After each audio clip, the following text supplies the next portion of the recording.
आङ्गिकं भुवनं यस्य वाचिकं सर्ववाङ्मयम् आर्यं चन्द्रताराणि तन्नः सात्विकं शिवम् तन्नः सात्विकं शिवम् तन्नः सात्विकं शिवम्।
ನಾನು ಕನಸು ಕಂಡೆ.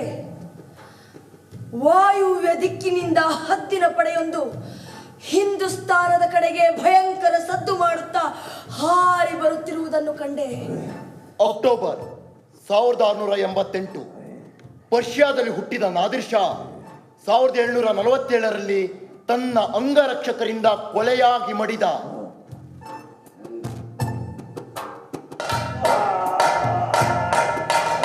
ಊರೆಲ್ಲ ತಡಬಡಿಸಿ ಗಡಬಡಿಸಿ ನಾಡೆಲ್ಲ ತಳಬಡಿಸಿ ಗಡಬಡಿಸಿ ಲಕ್ಷಾಂತರ ರಣಹದ್ದೊಂದರ ನೇತೃತ್ವದಲ್ಲಿ ಹಾರಿ ಬರುತ್ತಿವೆ. ನಾದಿರ್ ಶಾ ಭಾರತಕ್ಕೆ ಬರುವ ಮೊದಲೇ ದಾಳಿ, ದೊಂಬಿ, ಆಕ್ರಮಣಗಳ ಮೂಲಕ ರಷ್ಯಾ, ಟರ್ಕಿ ದೇಶಗಳಲ್ಲಿ ಪ್ರಾಣ ಭಯ ಹುಟ್ಟಿಸಿ ಪರ್ಷಿಯಾ, ಇರಾನ್ ಸಾಮ್ರಾಜ್ಯ ಕಟ್ಟಿದ.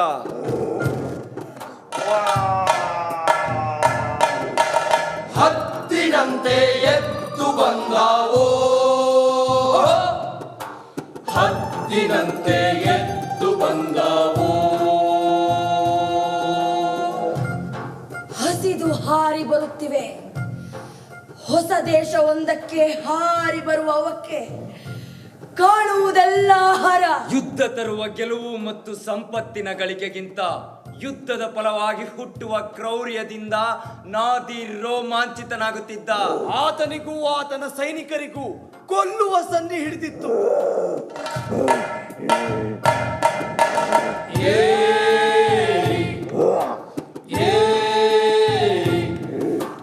ಮರಳಿನ ಮೋಡವನೇರಿ ಬಂದಾವೋ,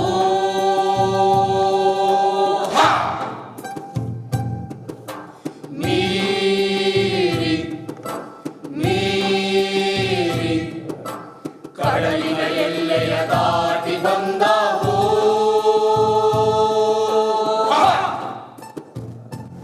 ಅವಕ್ಕೆ ಜನಜೀವನ, ಸಂಸ್ಕೃತಿ, ಅಭಿರುಚಿ ಯಾವುದೂ ಗೊತ್ತಿಲ್ಲ.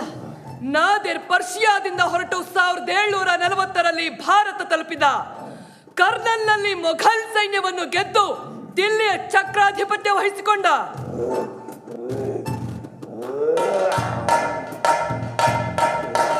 ರೆಕ್ಕೆಗಳ ಹೊಳಪಡಿಸಿ ಛಳಚಳಿಸಿ ಕಣ್ಣುಗಳ ಚಕಮಕಿಸಿ ಝಗಮಗಿಸಿ ಈ ಕೊಂದು ತಿನ್ನುವ ಅವಸರದ ಕೃತ್ಯದಲ್ಲಿ ಕಣ್ಣು, ಕಿವಿ, ಮೂಗು ಎಲ್ಲವನ್ನೂ ಕಳೆದುಕೊಳ್ಳುತ್ತವೆ. 35 ವರ್ಷದ ಹಿಂದಿನ ಕನಸು ಈಗ ನಿಜವಾಯಿತು. ಮನುಷ್ಯನ ಸೋಗಲಾಡಿತನ, ಸುಳ್ಳು, ಮೋಸ ಕಂಡು ನಾದಿರ್ ಬೆಂಕಿಯಾಗುತ್ತಿದ್ದ. ತನ್ನ ಖಡ್ಗದ ಮೂಲಕ ಅಸ್ತಿತ್ವ ಕಂಡುಕೊಳ್ಳುತ್ತಾ ದೈಹಿಕವಾಗಿ ಮಾನಸಿಕವಾಗಿ ನಾದೀರ್ ಅಸ್ವಸ್ಥನಾದ. ದೈಹಿಕವಾಗಿ ಮಾನಸಿಕವಾಗಿ ನಾದಿರ್ ಅಸ್ವಸ್ಥನಾದ. ಇಳುಗದಂತೆ ಹುಡುಕಿ ಬಂದಾವೋ, ಇಳುಗದಂತೆ ಹುಡುಕಿ ಬಂದಾವೋ.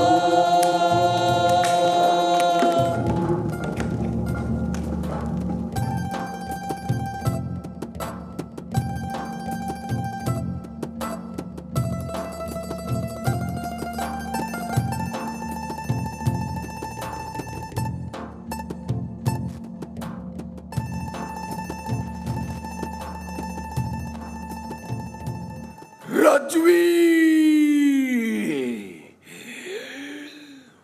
ಮುಗೀತೆ.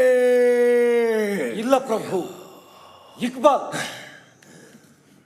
ನಿನ್ನನ್ನು ಕರೆಸಿದ್ದೇಕೆಂದು ನಿನಗೆ ಗೊತ್ತು. ಕಷ್ಟ ಸುಖ ಹೇಳ್ಕೊಳ್ಳೋಕೆ ಸ್ವಾಮಿ.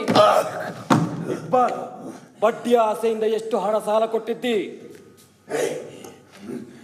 200 ನಾಣ್ಯ ಸಾಲ ಕೊಟ್ಟಿದ್ದಿ. ತಿಂಗಳಿಗೆ 20 ನಾಣ್ಯ ಬಡ್ಡಿ. ಹಿಂದೂಸ್ತಾನದ ಜನ ಗೊತ್ತಿಲ್ಲ, ವ್ಯವಹಾರ ಗೊತ್ತಿಲ್ಲ, ಆದರೂ ಬಡ್ಡಿ ಆಸೆ. ನಿನ್ನಿಂದ ಇಸ್ಲಾಂ ಧರ್ಮಕ್ಕೆ ಅವಮಾನ. ದಯವಿಟ್ಟು ಕ್ಷಮಿಸಬೇಕು. ತನ್ವೀರ್ನ ಕರೆಸಿ. ನಜೀರ್, ಹೇಯ್ ನಿನ್ನ ಹುಡುಗಿಯಲ್ಲಿ ಏನ್ ನಿನ್ನ ಹೆಸರು? ನಿನ್ನ ಹೆಸರೇನು? ಏನು ನಿನ್ನ ಹೆಸರು?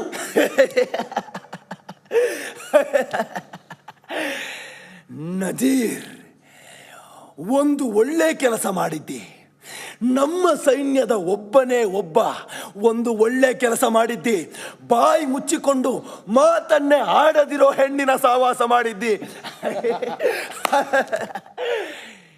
ಎಲ್ಲಿ ಸಿಕ್ಕಳೋ ಈ ಮೂಕಿ? ನನ್ನ ಹೆಸರು ಸಬೀನಾ.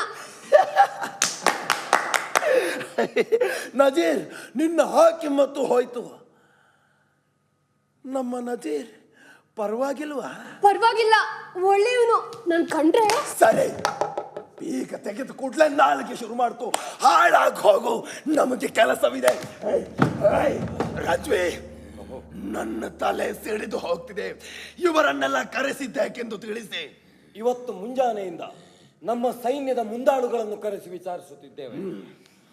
ಇಕ್ಬಾಲ್ ಬಡ್ಡಿ ವ್ಯವಹಾರ, ಸಲೀಂ, ಉಮರ್, ಫರೂಕ್ ಜೂಜುಕೋರರು ಶರೀಫ್ನದ್ದು ಶಾಸ್ತ್ರ ಕೇಳುವ ಕೆಲಸ, 106 ಜನ ಲೂಟಿ, ವ್ಯಭಿಚಾರ, ಕಳ್ಳತನ, ದರೋಡೆ ಕೆಲಸದಲ್ಲಿ ಮುಳುಗಿದ್ದಾರೆ. ಪರ್ಷಿಯಾ ದೇಶದ ಆದರ್ಶ ಸೈನ್ಯ, ಕಟ್ಟುನಿಟ್ಟು ತರಬೇತಿಯ ದಿಟ್ಟ ಸೈನ್ಯ ಹಿಂದೂಸ್ತಾನದ ಬಜಾರುಗಳಲ್ಲಿ, ವೇಷವಾಟಿಕೆಗಳಲ್ಲಿ, ಜೂಜುಕಟ್ಟೆಗಳಲ್ಲಿ ನಾಶವಾಗುತ್ತಿದೆ. ಕೇವಲ 3 ತಿಂಗಳಲ್ಲಿ ನಿಮಗೆಲ್ಲ ನಿಮ್ಮ ದೇಶದ ಮನೆ, ಭೂಮಿ, ಹೂವು, ಹಕ್ಕಿಗಳೆಲ್ಲ ಮರೆತು ಹೋಗುತ್ತಿರುವಂತಿದೆ. ಆದ್ದರಿಂದ ಈ 2 ಪ್ರಶ್ನೆಗೆ ನಿಮ್ಮಿಂದ ಉತ್ತರ ಬೇಕು. 1, ನಾವು ಇಲ್ಲಿಗೆ ಬಂದ ಕೆಲಸ ಮುಗಿದ ಮೇಲೆ ಇನ್ನೂ ಯಾಕೆ ಇಲ್ಲಿದ್ದೇವೆ? 2, ನಾವು ಹೇಳಿದೊಡನೆ ನೀವಿಲ್ಲಿಂದ ಹೊರಡಲು ಸಿದ್ಧರಿದ್ದೀರೋ?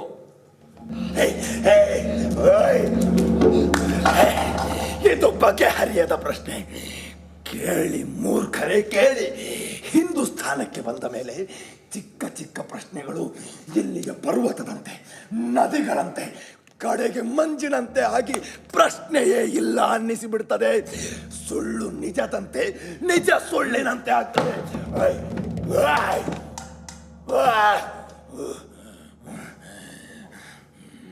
ರಜ್ವಿ, ನಿಮ್ಮ ಹುಡುಗನೊಬ್ಬನ ಬಗ್ಗೆ ಹೇಳ್ತಿದ್ರಲ್ಲ ರಜ್ವಿ? ಸುಲೇಮಾನ್ ತನ್ವೀರ್ ಬಗ್ಗೆ ನೋಡಿದ್ದೇನೆ. ನಿಮ್ಮ ಅಡುಗೆ ಹುಡುಗ? ಹೌದು, ಅವನೇ. ತುಂಬಾ ನಿಯತ್ತಿನ ಹುಡುಗ, ಆದ್ರೆ ತುಂಬಾ ಪುಕ್ಕಲು. ರಾತ್ರಿ ಹೊರಗೆ ಕಾಲಿಡ್ತಿರ್ಲಿಲ್ಲ. ಒಂದು ದಿನ ನಾನು ತಮ್ಮೊಂದಿಗೆ ದಿಲ್ಲಿಯ ಉರ್ದು ಬಜಾರ್ನಲ್ಲಿ ನಮ್ಮ ಸೇನೆಯ ತುಕಡಿ ಪರೀಕ್ಷಿಸಲು ಹೋದಾಗ ತನ್ವೀರ್ ಕೆಲವು ಹಿಂದೂಸ್ತಾನಿ ಹುಡುಗರೊಂದಿಗೆ ಶಿಕಾರಿಗೆ ಹೋದ. ಸಂಜೆ ಬಂದಾಗ ಅವನ ಧ್ವನಿ, ನಡಿಗೆಯ ಶೈಲಿಯೇ ಬದಲಾಗಿತ್ತು. ಒಂದು ಥರ ಗಂಡಸ್ತನ ಬಂದಿತ್ತು. ಈ ಬಗ್ಗೆ ವಿಚಾರಿಸಿದೆ. ಏನಾಗಿತ್ತೆಂದ್ರೆ, ಹಿಂದೂಸ್ತಾನಿ ಹುಡುಗರು ಅವನ ಸೇವೆ ಮಾಡಿ ಮಾಡಿ ಮಾತು ಮಾತಿಗೆ ನಡುಬಗ್ಗಿಸಿ ಅವನ ಜುಜುಬಿ ಶಿಕಾರಿ ಕೊಂಡಾಡಿ ತನ್ವೀರ್ ದೊಡ್ಡ ವೀರಾಧಿವೀರ ಆಗಿದ್ದ. ಈಗ ಹೇಗಿದ್ದಾನೆ? ಆಮೇಲೆ ಆದದ್ದು ಹೇಳ್ತೇನೆ. ಅಡುಗೆ ಮನೆಯಲ್ಲಿ ಅವನನ್ನಿಡುವುದು ಸಾಧ್ಯವಾಗಲಿಲ್ಲ. ಅಂಗರಕ್ಷಕನನ್ನಾಗಿ ಮಾಡಿದೆ. ಆಮೇಲೆ ಸೈನಿಕನಾದ. ದಿಲ್ಲಿಯ ಜನರನ್ನು ನಾವು ಶಿಕ್ಷಿಸಿದಾಗ ತನ್ವೀರ್ ಅತ್ಯಂತ ಹೆಚ್ಚು ಜನರನ್ನು ಕತ್ತರಿಸಿದ. ಹತೋಟಿ ತಪ್ಪಬಹುದು. ಮೊನ್ನೆ 4 ಇಕ್ಕಬೇಕಾಯ್ತು. ಕುಡಿತಾನೆ, ವ್ಯಭಿಚಾರ ಮಾಡ್ತಾನೆ, ತನ್ನ ಖಡ್ಗದ ಹರಿತ ಪರೀಕ್ಷಿಸುವುದಕ್ಕಾಗಿಯೇ ಜನರನ್ನು ಕೊಲ್ತಾನೆ. ತನ್ವೀರ್ ವಿಚಾರ ಕೇಳಿದಂತೆಲ್ಲ ನಮಗೆ ಇಲ್ಲಿಯ ಬದುಕಿನ ನಿಗೂಢ ಆಶ್ಚರ್ಯ ಹುಟ್ಟಿಸುತ್ತೆ. ಮೊನ್ನೆ ನಮಗೆ ಬೆಕ್ಕು ನೋಡಬೇಕು ಅಂತ ಆಶೆ ಆಯಿತು. ನಾವು ಬೆಕ್ಕಿಗಾಗಿ ಹೇಳಿ ಕಳಿಸಿದೆವು. ರಾಜ ಕಳಿಸಿದ್ದನ್ನ ನೋಡಿ ನಮಗೆ ಆಶ್ಚರ್ಯವಾಯಿತು. ಅವನು ಬೆಕ್ಕಿಗೆ ಬದಲು ಹುಡುಗಿ ಕಳಿಸಿದ್ದ. ನಾವು ಅದರಿಂದ ಅವಮಾನಿತರಾಗಲಿಲ್ಲ. ಯಾಕೆಂದ್ರೆ ನಾದಿರ್ ಶಾನಂಥ ಮಹಾನ್ ಚಕ್ರವರ್ತಿ ಕೇವಲ ಬೆಕ್ಕಿಗಾಗಿ ಹೇಳಿ ಕಳಿಸಲಾರರು ಎಂಬುದು ಅವನ ಕಲ್ಪನೆ. ಈ ದೇಶದಲ್ಲಿ ಬೆಕ್ಕು ಬೇಕೆಂದರೆ ಹುಡುಗಿ ಕಳಿಸುತ್ತಾರೆ, ತೈಲ ಬೇಕೆಂದರೆ ಬೆಲೆ ಬಾಳುವ ಮದ್ಯ ಕಳಿಸುತ್ತಾರೆ. ಅಷ್ಟೇ ಅಲ್ಲ, 1000 ಸುಳ್ಳು ಹೇಳಿ ಒಂದು ಮದುವೆ ಮಾಡುತ್ತಾರೆ.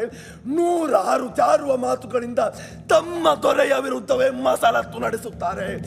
ಇವರನ್ನೆಲ್ಲ ಹೇಗೆ ಅರ್ಥ ಮಾಡಿಕೊಳ್ಳಬೇಕು ತಿಳಿಯುತ್ತಿಲ್ಲ. ಎಲ್ಲಕ್ಕಿಂತ ಮುಖ್ಯ ನಾವು ಇಲ್ಲೇ ಇದ್ದು ಬಿಡಬೇಕು. ಪರ್ಷಿಯಾಕ್ಕೆ ಹಿಂತಿರುಗಬೇಕು. ಗೊತ್ತಾಗ್ತಿಲ್ಲ. ನನ್ನ ದೇಹ ಭೂಕಂಪಕ್ಕೆ ಸಿಕ್ಕ ಹಾಗೆ ನಡುಗ್ತಾ ಇದೆ.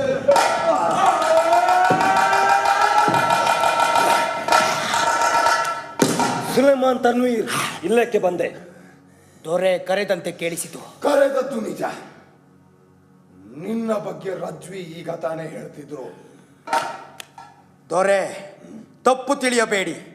ನಮ್ಮೊಂದಿಗೆ ಸರ್ವಶಕ್ತ ಅಲ್ಲಾಹ್ ಇದ್ದಾನೆ. ಇಲ್ಲಿಗೆ ಬಂದಾಗಿನಿಂದ ಗೆಲ್ಲುವುದಕ್ಕಾಗಿ, ಗೆದ್ದದ್ದನ್ನು ಉಳಿಸಿಕೊಳ್ಳುವುದಕ್ಕಾಗಿ ಪ್ರಯತ್ನಿಸುತ್ತಲೇ ಇದ್ದೀರಿ. ಇಲ್ಲಿ ಎಲ್ಲ ದಿಗ್ಭ್ರಮೆ ಕಗ್ಗತ್ತಲು. ಕತ್ತಿಯ ಹಲಗೊತ್ತುಕ್ಕು ಹಿಡಿಯಲು ಬಿಡಕೂಡ್ದು. ನಯವಂಚಕರ ತಲೆ ಕತ್ತರಿಸುತ್ತಾ ಹೋದರೆ ಮಾತ್ರ ಎಲ್ಲ ಸ್ಪಷ್ಟವಾಗಿ ತೋರುತ್ತದೆ. ಹಿಂದೂಸ್ತಾನದ ಗಾಳಿ ಆಗಿದೆ. ಇಲ್ಲಿ ಎಲ್ಲ ಕಣ್ಣು ಕಟ್ಟು ಯಕ್ಷಿಣಿ. ಅದರಿಂದ ನಾವು ಅಂಧರಾಗಕೂಡ್ದು. ನಿನ್ನ ಮಾತು ಅರ್ಥವಾಗುತ್ತಿಲ್ಲ. ನನ್ನನ್ನು ನಿಮ್ಮ ಪಕ್ಕದಲ್ಲಿ ಇಟ್ಟುಕೊಂಡ್ರೆ ಇಂಥ ಮಾತುಗಳ ಅಗತ್ಯವೇ ಬೀಳುವುದಿಲ್ಲ. ತನ್ವೀರ್, ಇನ್ನು ನೀನು ಹೋಗು. ಮತ್ತೊಂದು ಮಾತು, ನೀನು ಹೋಗು.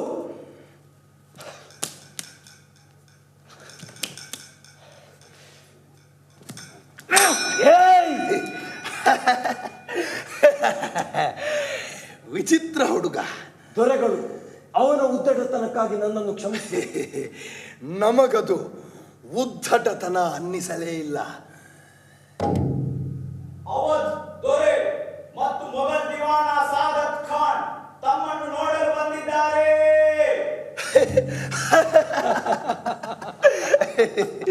ರಜ್ವಿ ಪ್ರಭು, ಈ ಮೂರ್ಖನ ಮಸ್ಕರಿ ನೋಡಿ.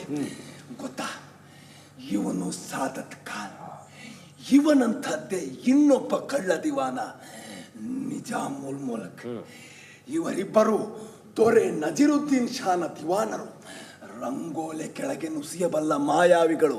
ಇವರಿಬ್ಬರು ನಮಗೆ ಕಾಗದ ಬರೆದು ದಂಡೆತ್ತಿ ಬಂದು ದೊರೆ ನಜೀರುದ್ದೀನ್ ಶಾನನ್ನ ಕೆಳಗಿಳಿಸಿ ಅಂತ ಕೇಳಿಕೊಂಡ್ರು. ಈಗೇಕೆ ಈತ ಬಂದಿರಬಹುದು ಪ್ರಭು? ಗೊತ್ತಾಗುತ್ತೆ ಇರಿ.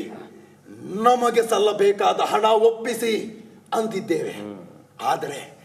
ಆದರೆ ಈಗ ಈತ ನಮ್ಮನ್ನ ಪರೀಕ್ಷಿಸಲು ಬಂದಿದ್ದಾನೆ. ನಮ್ಮ ತಾಳ್ಮೆ, ಧೈರ್ಯ, ಕಾಯಿಲೆ ಎಲ್ಲ ಪರೀಕ್ಷಿಸಲು ಬಂದಿದ್ದಾನೆ.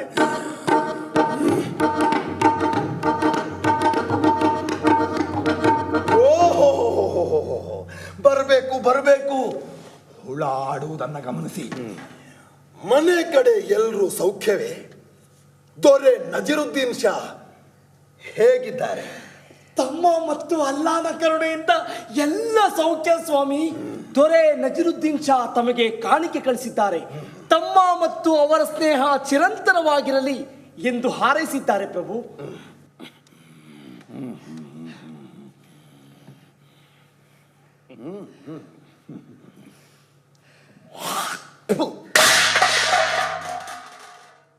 ತುಂಬಾ ಕೃತಜ್ಞರು. ಅವರು ತಮಗೆ ಸುಖದ ಸುದ್ದಿಯನ್ನು ಕಳುಹಿಸಿದ್ದಾರೆ. ತಾವು ಆಗಮಿಸಿದ ಮೇಲೆ ಹಿಂದೂಸ್ತಾನ ಸಾಮ್ರಾಜ್ಯದಲ್ಲಿ ಸುಖ ಶಾಂತಿ ನೆಲೆಸಿದೆ. ದಿಲ್ಲಿಯ ಮೇಲೆ ಕಣ್ಣಿಟ್ಟಿದ್ದ ಮರಾಠರು ತೆಪ್ಪಗಾಗಿದ್ದಾರೆ. ನಮ್ಮ ಬೇಹುಗಾರರ ಪ್ರಕಾರ ಮರಾಠರ ಆಸೆ ಕನಸು ಮುರಿದು ಬಿದ್ದಿವೆ. ಪೇಶ್ವೆಗಳು ಗಟ್ಟಿ ಗಂಟಲಲ್ಲಿ ಮಾತಾಡಲು ಕೂಡ ಹೆದರುತ್ತಿದ್ದಾರೆ. ನೆಮ್ಮದಿಯಾಗಿರುವ ಮೊಘಲ್ ದೊರೆಗಳು ತಮ್ಮ ಮೇಲೆ ಕವನ ರಚಿಸಿದ್ದಾರೆ. ಸದ್ಯದಲ್ಲೇ ಅದನ್ನು ಮುಷೈರಾದಲ್ಲಿ ಓದಲಿದ್ದಾರೆ ಪ್ರಭು. ರಜ್ವಿ, ನಮ್ಮ ತಲೆ ಸಿಡಿದು ಹೋಗ್ತಿದೆ. ಇವನನ್ನ ಕರೆಸಿದ ಕಾರಣ ತಿಳಿಸಿ. ಸಾದತ್ ಖಾನ್, ನಿನ್ನ ದೊರೆ ಕವನ ರಚನೆಯ ಸ್ಫೂರ್ತಿಯಲ್ಲಿ ಮತ್ತೆ ರಾಜ್ಯಭಾರ ಮರೆಯುತ್ತಿದ್ದಾರೆ. ಪುರಾಣ ಬೇಡ ಸಾದತ್ ಖಾನ್. ನೀನು ನಿನ್ನ ದೊರೆಯ ಹಿತೈಷಿ. ಹೌದು, ಅವನು ತಪ್ಪು ಮಾಡಿದಾಗ ನೀನು ತಿದ್ದಬೇಕು. ದಿವಾನನಾದ್ದರಿಂದ ಕಣ್ಣು ಕಿವಿಯಾಗಿದ್ದು ಮಾರ್ಗದರ್ಶನ ಮಾಡಬೇಕು. ಖಂಡಿತವಾಗಿ. ಆದರೆ ನೀವೆಲ್ಲ ಶರಣಾಗತರಾಗಿ ನಮ್ಮೊಂದಿಗೆ ಒಪ್ಪಂದ ಮಾಡಿಕೊಂಡದನ್ನ ನೀನು ಮರೆತಂತಿದೆ. ಕೇವಲ 15 ದಿನದಲ್ಲಿ ಏನೆಲ್ಲ ಘಟನೆಗಳು ಆಗಿವೆ ಪ್ರಭು. ತಮ್ಮ ಮತ್ತು ದೊರೆಯ ನಡುವೆ ವೈವಾಹಿಕ ಸಂಬಂಧ ಬೆಳೆದಿದೆ. ತಮ್ಮ ಮಗ ಮೊಘಲ್ ದೊರೆಯ ಮಗಳನ್ನ ವರಿಸಿದ್ದಾನೆ. ತಾವು ನಮ್ಮ ದೊರೆಯ ಸಂಗೀತ, ನೃತ್ಯ, ಸಂಸ್ಕೃತಿಯನ್ನು ಮೆಚ್ಚಿದ್ದೀರಿ. ಅಲ್ಲದೆ ಒಂದಾದ ಮೇಲೆ ಒಂದರಂತೆ ಬಂದ ಚಟುವಟಿಕೆಯಿಂದ ದಿಲ್ಲಿ ರೋಮಾಂಚನಗೊಂಡಿದೆ. ತಮ್ಮ ಅದ್ಭುತ ದೇಹಕ್ಕೆ ಆಯಾಸವಾಗಿದೆ. ಅದರಿಂದ ನಿನಗೆ ವೈಯಕ್ತಿಕವಾಗಿ ಏನಾದರೂ ಉಪಯೋಗವಾಗಿದೆಯೇ? ಸರಿ. 15 ದಿನದ ಹಿಂದೆ ನೀನು ಮತ್ತು ನಿನ್ನ ದೊರೆ ನಮ್ಮ ಸೈನ್ಯದ ನಷ್ಟ ತುಂಬಿಕೊಡಲು 4 ಕೋಟಿ ಚಿನ್ನದ ನಾಣ್ಯ ಕೊಡಲು ಒಪ್ಪಿದ್ದೀರಿ. ಅದಿನ್ನೂ ನಮಗೆ ಬಂದಿಲ್ಲ. ಯಾಕೆ? 4 ಕೋಟಿ? ತಮ್ಮಂತ ಮಹಾಚಕ್ರವರ್ತಿ ಪರ್ಷಿಯಾ, ಅಫ್ಘಾನಿಸ್ತಾನ್, ಇಸ್ಫಾನ್ ಸಾಮ್ರಾಟ ಜುಜುಬಿ 4 ಕೋಟಿಯನ್ನು ನೆನಪಿಟ್ಟುಕೊಂಡಿರಲಿಕ್ಕಿಲ್ಲ ಎಂದುಕೊಂಡಿದ್ದೆವು ಪ್ರಭು. ಮೊಘಲ್ ದೊರೆ ತಮ್ಮ ರೋಮಾಂಚಕ ಅನುಭವಗಳಲ್ಲಿ ಇತ್ತ ಗಮನ ಹರಿಸಿಲ್ಲ. ಪ್ರೀತಿಯನ್ನ ಕುರಿತು ಅವರೇ ತಮ್ಮ ಕವನದಲ್ಲಿ ಹೇಳಿರುವಂತೆ,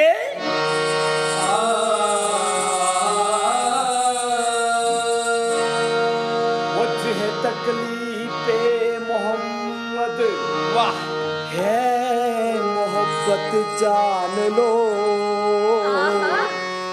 है मोहब्बत क्या, मोहब्बत की हकीकत जान लो. क्या बात है. एक मोहब्बत के लिए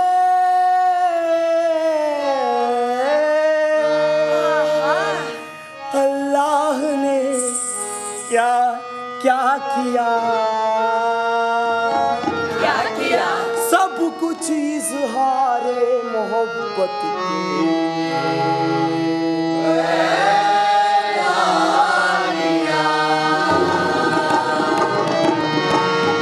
मोहब्बत ना होती तो कुछ भी ना होता. मोहब्बत ना होती तो कुछ भी ना होता. मोहब्बत ना होती तो कुछ भी ना होता. मोहब्बत ना होती तो कुछ भी ना होता.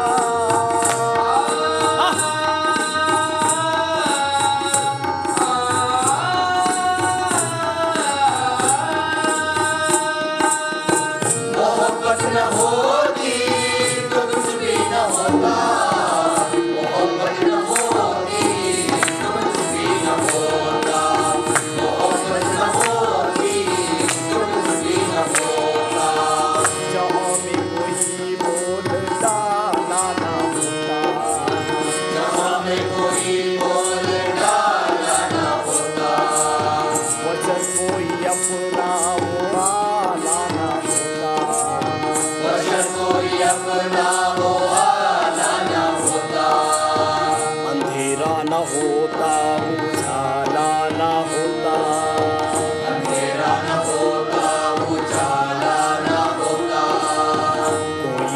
महक में निराला ना होता, कोई ना महक में निराला ना होता, न ये हुस्न बेबाक हर जाई होता, न ये हुस्न बेबाक हर जाई होता, न फिर इश्क में कोई सौदाई होता, न फिर इश्क में कोई सौदा ही होता, न कोई गुलों का तमन्ना ही होता, न कोई गुलों का तमन्ना ही होता, न दुनिया में बहन भाई होता, मोहब्बत न होती तो कुछ भी न होता, मोहब्बत न होती तो कुछ भी न होता,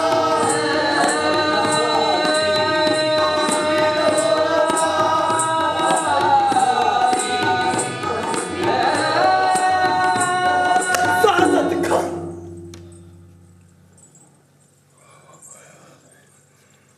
ನೀನು ಮತ್ತು ನಿಜಾಮುಲ್ ಮುಲ್ಕ್ ನಮಗೆ ಬರೆದ ಕಾಗದದ ಉದ್ದೇಶವೇನು? ಯಾವ ಕಾಗದ ಎಂದು ಹೇಳಬೇಕೆ? ತಾವು ಹಿಂದೂಸ್ಥಾನಕ್ಕೆ ಬಂದು ಧರ್ಮ ರಕ್ಷಣೆ ಮಾಡಬೇಕು, ಇದಕ್ಕೆ ನಮ್ಮಿಬ್ಬರ ಬೆಂಬಲವಿದೆ ಎಂದು ಬರೆದ ಕಾಗದ. ಪರೋಕ್ಷವಾಗಿ ನಿಮ್ಮ ದೊರೆ ನಜಿರುದ್ದೀನ್ ಶಾನನ್ನ ಕೆಳಗಿಳಿಸಿ ಎಂದು ಆಹ್ವಾನಿಸಿದ ಕಾಗದ. ಎಂತ ಮಹಾನ್ ಜ್ಞಾಪಕ ಶಕ್ತಿ ತಮ್ಮದು. ನನಗೇ ನೆನಪಾಗುತ್ತಿಲ್ಲ. ಬರದದ್ದು ನಿಜವೇ ಆದರೂ ಅದಾದ ಮೇಲೆ ಯಮುನಾ ನದಿಯಲ್ಲಿ ಅಪಾರ ನೀರು ಹರಿದಿದೆ. ತಮ್ಮ ಭುಜದ ಮೇಲೆ ಜವಾಬ್ದಾರಿ ಬಿದ್ದಿದೆ. ಹೌದು, ಆದರೆ ಆ ಜವಾಬ್ದಾರಿಯಲ್ಲಿ ನಿನ್ನ ಮೂರ್ಖ ದೊರೆಗೆ 4 ಕೋಟಿ ಚಿನ್ನದ ನೆನಪು ಸೇರಿಲ್ಲ. ವಿಷಯ ಅಷ್ಟು ಸುಲಭವಾಗಿಲ್ಲ ಪ್ರಭು. ಎಲ್ಲ ಕ್ಲಿಷ್ಟ. ನಿನ್ನ ದೊರೆಗೆ ನೀನು ಮೋಸ ಮಾಡುವುದಕ್ಕೆ ಪರ್ಷಿಯಾದಲ್ಲಿ ನಾವು ಹೇಳುತ್ತೇವೆ ದ್ರೋಹ. ಆದರೆ ನೀನಿಲ್ಲಿ ಹೇಳುತ್ತಿ ಸಾಮಾನ್ಯ ಕಾರ್ಯಕರ್ತನ ಕರ್ತವ್ಯ. ರಾಜತಂತ್ರ ಇಲ್ಲಿ ಜಟಿಲವಾಗಿ ಬೆಳೆದಿದೆ ಪ್ರಭು. ಬಾ, ಹತ್ತಿರ ಬಾ. ಸಾದತ್ ಖಾನ್, ಹತ್ತಿರ ಬಾ. ಸಾದತ್ ಖಾನ್, ಹೋಗಿ ನಿನ್ನ ದೊರೆಗೆ ತಿಳಿಸು, ನಾಳೆ ಸಂಜೆಯ ಒಳಗೆ 4 ಕೋಟಿ ಚಿನ್ನದ ಜೊತೆ ಮಯೂರ ಸಿಂಹಾಸನ ಮತ್ತು ಕೋಹಿನೂರ್ ವಜ್ರ ನಮ್ಮನ್ನ ಬಂದು ಸೇರಬೇಕು. ಇಲ್ಲದಿದ್ದರೆ ನಿನ್ನ ದೊರೆಗೂ ಇದೇ ಗತಿ. ಹೋಗು.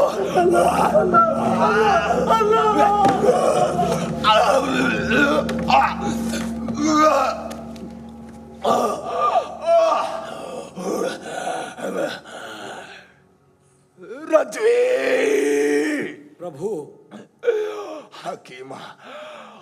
ಹಕೀಮ ಇನ್ನೂ ಬರಲಿಲ್ವೇ? ಪ್ರಭುಗಳು ಮನ್ನಿಸಬೇಕು. ನಮ್ಮ ಸೈನ್ಯದೊಂದಿಗೆ ಪರ್ಷಿಯಾದಿಂದ ಬಂದಿದ್ದ ಹಕೀಮರೆಲ್ಲ ಮತ್ತೆ ಪರ್ಷಿಯಾಕ್ಕೆ ಹೊರಟು ಹೋಗಿದ್ದಾರೆ ಪ್ರಭು. ಯಾಕೆ? ಕೇಳಿದ್ರೆ ಹೆಚ್ಚೇನನ್ನು ಹೇಳಲಿಲ್ಲ ಪ್ರಭು. ಈ ಹಾಳು ಸೈನಿಕರು ಜ್ವರ ಬಂದ್ರೆ ಅದನ್ನ ವಿರಹ ಅಂದ್ಕೋತಾರೆ, ತಲೆನೋವಿಗೆ ಸೋಳೆಗೇರಿ ಕಡೆಗೆ ಹೋಗ್ತಾರೆ, ಪಿತ್ತಕ್ಕೆ ರೇಗಿ ಜನರಿಗೆ ಹೊಡೆದು ಸುಮ್ಮನಾಗ್ತಾರೆ. ಇಂಥ ಹುಚ್ಚರಿಗೆ ಔಷಧಿ ಕೊಡೋದಕ್ಕೆ ನಮ್ಮ ಕೈಯಿಂದ ಆಗೋದಿಲ್ಲ ಅಂತ ಗಂಟು ಮೂಟೆ ಕಟ್ಕೊಂಡು ಹೊರಟು ಹೋದ್ರು ಪ್ರಭು. ಹೌದಾ ರಜ್ವಿ? ನನಗೂ ಹೇಳಿಲ್ಲ ಪ್ರಭು, ಕ್ಷಮಿಸಬೇಕು. ನಮ್ಮ ಸೈನಿಕರನ್ನ ಕಳಿಸಿ ಹಿಡಿದು ತರಿಸೋಣವೆ? ಬೇಡ. ಮೊಘಲ್ ದೊರೆ ನಜರುದ್ದೀನ್ ಮೊಹಮ್ಮದ್ ಶಾ ಅವರು ಆಗಮಿಸುತ್ತಿದ್ದಾರೆ.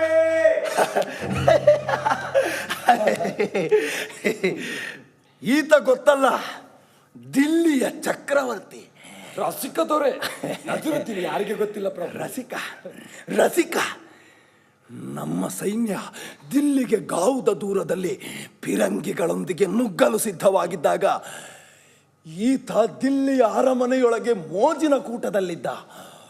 10 ಲಕ್ಷ ಸೈನಿಕರ 500 ಆನೆಗಳ ತನ್ನ ಸೈನ್ಯದೆದುರು ನಮ್ಮದು ಧ್ವಂಸವಾಗುತ್ತೆ ಎಂದು ತಿಳಿದು ಸಂಗೀತ ಆಲಿಸುತ್ತಿದ್ದ. ಎಂಥ ಮೋಜು! ಒಂದು ಕೈಯಲ್ಲಿ ಹೆಂಡ, ಇನ್ನೊಂದು ಕೈಯಲ್ಲಿ ಹುಡುಗಿಯರ ಸೊಂಟ, ಸಂಗೀತ ನೃತ್ಯ ಸಂಭೋಗ. ಸೈನ್ಯ ಧ್ವಂಸವಾಗಿ ಈತ ನಮ್ಮೆದುರು ತಲೆ ತಗ್ಗಿಸಿ ನಿಂತದ್ದು ನೋಡಬೇಕಿತ್ತು.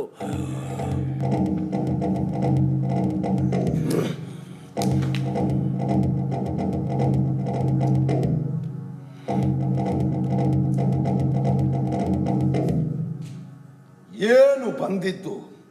ನಮ್ಮ ಗೌರವ ಅರ್ಪಿಸಲು ಬಂದೆವು. ಒಳ್ಳೆಯದು, ಅರ್ಪಿಸಿ. ನಮ್ಮ ನಿಷ್ಠೆಯಲ್ಲಿ ತಾವು ನಂಬಿಕೆ ಇಡಬೇಕು. ಆಗಲಿ, ಹೇಳಿ.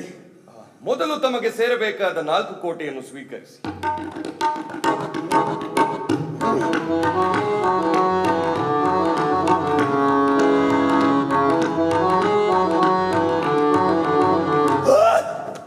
ರಾಜ್ವೇ, ನಮ್ಮ ಆರೋಗ್ಯ ಹಾಳಾಗ್ತಿದೆ.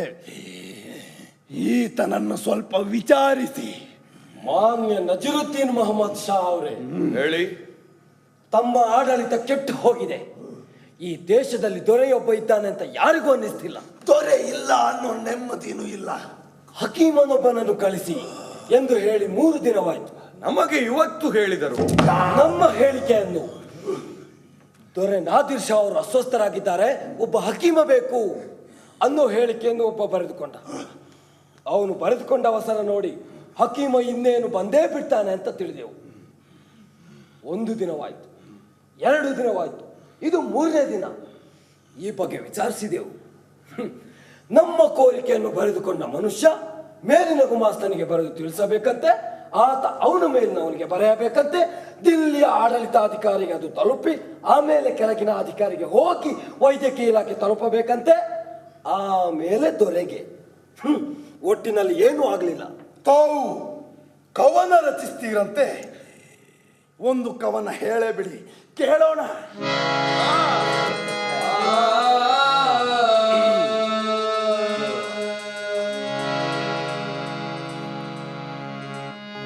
ದೊರೆ, ಈ ಸುಗಂಧ ಆತ್ಮದ ತೋಟದಿಂದ ಬಂದದ್ದೇ ಇಲ್ಲ, ತಾರೆ ನಿಹಾರಿಕೆಗಳಾಚೆಯಿಂದ ಬೀಸಿದ್ದೆ. ದೊರೆ, ಉಕ್ಕಿ ಹರಿಯುವ ಈ ಜೀವ ಜಲದ ನೆಲೆ ಯಾವ ನಾಡಿನದ್ದು? ಚರಾಚರಗಳ ಈ ಬೆಳಕು ಯಾವ ಸೀಮೆಯದ್ದು?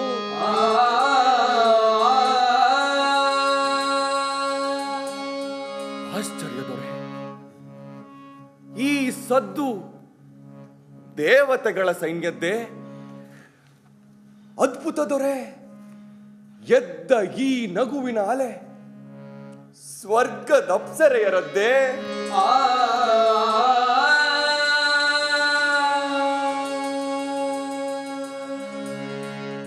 ಇದೇ ಶೂನ್ಯ, ನಾನು ವಿವರಿಸುವುದಿಲ್ಲ.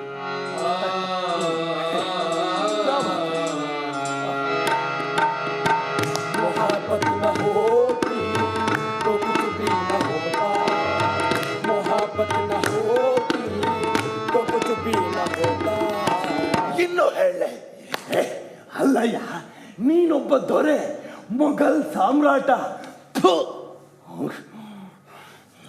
ಅಲ್ಲ, ನಾನು ಜನರ ಸೇವಕ. ದೊರೆ, ಈ ದೇಶದಲ್ಲಿ ಒಮ್ಮೊಮ್ಮೆ ಮಾತ್ರ ಪ್ರತ್ಯಕ್ಷ ದೇವತೆ. ಆದರೆ ನನ್ನಂಥ ದೊರೆ ನಿಜವಾದ ಜನಸೇವಕ. ಜನರು ತಮ್ಮ ಸಂತೋಷಕ್ಕಾಗಿಯೇ ದೊರೆಗೆ ಅಧಿಕಾರ ಸಂಪತ್ತು ಕೊಟ್ಟಿರುತ್ತಾರೆ, ಆಡಳಿತದ ಜವಾಬ್ದಾರಿ ಹೊರಿಸಿರುತ್ತಾರೆ. ಆತ ಜನರ ಅನ್ನ ಬಟ್ಟೆಗೆ ಮಾತ್ರ ಹೊಣೆಯಲ್ಲ, ಅವರ ಸಾಹಿತ್ಯ, ಸಂಗೀತ, ಕಲೆ, ಧರ್ಮ ಎಲ್ಲದರ ಜವಾಬ್ದಾರಿ ರಾಜನದು. ನಿಮ್ಮ ಪರ್ಷಿಯಾದಲ್ಲಿ ಹೇಗಿದೆಯೋ ನನಗೆ ಗೊತ್ತಿಲ್ಲ, ಆದರೆ ಇಲ್ಲಿ ದೊರೆಯಾದವನು ಜನರ ಮಧ್ಯೆ ಕಾಣಿಸಿಕೊಳ್ಳುವಂತಿಲ್ಲ. ದೊರೆಗೂ ಮೈ ಬೆವರುತ್ತದೆ, ನೆಗಡಿಯಾಗುತ್ತದೆ ಎಂಬುದು ಜನಕ್ಕೆ ತಿಳಿಯಕೂಡದು. ರಜ್ವಿ ಪ್ರಭು, ಈ ನಮ್ರ ಜನಸೇವಕನಿಗೆ ಜ್ವರ ಬರುತ್ತೋ ಕೇಳು. ನಿಮಗೆ ಜ್ವರ, ತಲೆನೋವು ಬರುತ್ತದೆ ಅಂತ ಕೇಳುತ್ತಿದ್ದಾರೆ. ಮನುಷ್ಯ ಅಂದ ಮೇಲೆ ಅದು ಒಳ್ಳೆ ವಿಷಯ. ಯಾವುದು? ನೀನು ಮನುಷ್ಯ ಅನ್ನುವುದು. ನಾನು ತಮ್ಮಲ್ಲಿ ಒಂದು ಅರಿಕೆ ಮಾಡಿಕೊಳ್ಳಬೇಕು. ಬೇಗ ಹೇಳು, ನನ್ನ ತಲೆ ಸಿಡಿದು ಹೋಗ್ತಿದೆ. ಕೆಲವೇ ಕ್ಷಣಗಳ ಹಿಂದೆ ಇಲ್ಲಿಗೆ ನಮ್ಮ ದಿವಾನ್ ಸಾದತ್ ಖಾನ್ ಬಂದಿದ್ದ. ಹೌದು, ಜನಸೇವಕ, ನಮ್ರ ಕಾರ್ಯಕರ್ತ. ಆತ ಆತ್ಮಹತ್ಯೆ ಮಾಡಿಕೊಂಡಿದ್ದಾನೆ. ಏಕೆ? ಆತನ ರಾಜದ್ರೋಹ, ಸ್ವಾಮಿ ದ್ರೋಹವನ್ನ ತಾವು ಪತ್ತೆ ಹಚ್ಚಿ ಶಿಕ್ಷಿಸಿದಿರಿ. ಈ ದೇಶದಲ್ಲಿ ದೊರೆಯಾದವನಿಗೆ ತನ್ನ ಮತ್ತು ತಮ್ಮವರ ದ್ರೋಹ ಬೇಗ ತಿಳಿಯುವುದಿಲ್ಲ. ಜನತೆ, ನನ್ನ ಪ್ರಶ್ನೆ ಕೇಳು. ನಿನ್ನ ಮಾತುಗಳಿಗೆ ಏನಾದ್ರೂ ಅರ್ಥವಿದೆಯೇ? ನಮ್ಮ ಔದಾರ್ಯದ ಬಗ್ಗೆ ಹೇಳುತ್ತಿ. ನಾವು ನಿನ್ನಂಥ ಒಬ್ಬ ಮೂರ್ಖನಿಗೆ ಈ ದೇಶವನ್ನ ಬಿಟ್ಟು ಹೊರಟು ಹೋಗುವುದಾಗಿ ತಿಳಿದಿದ್ದೆ. ನಾವು ತಲೆನೋವು ಜ್ವರದಿಂದ ತತ್ತರಿಸುತ್ತಿದ್ದರೆ ನಿನ್ನ ಕಾವ್ಯ ವಾಚನ ಮಾಡುತ್ತೆ. ನಾವು ಹಕೀಮರಿಗಾಗಿ ಹೇಳಿ ಕಳಿಸಿದರೆ ಅದು ಕಾಗದ ಪತ್ರಗಳಲ್ಲಿ ಹೂತು ಹೋಗಿದ್ದರೆ ತಣ್ಣಗೆ ಮಾತಾಡುತ್ತೆ.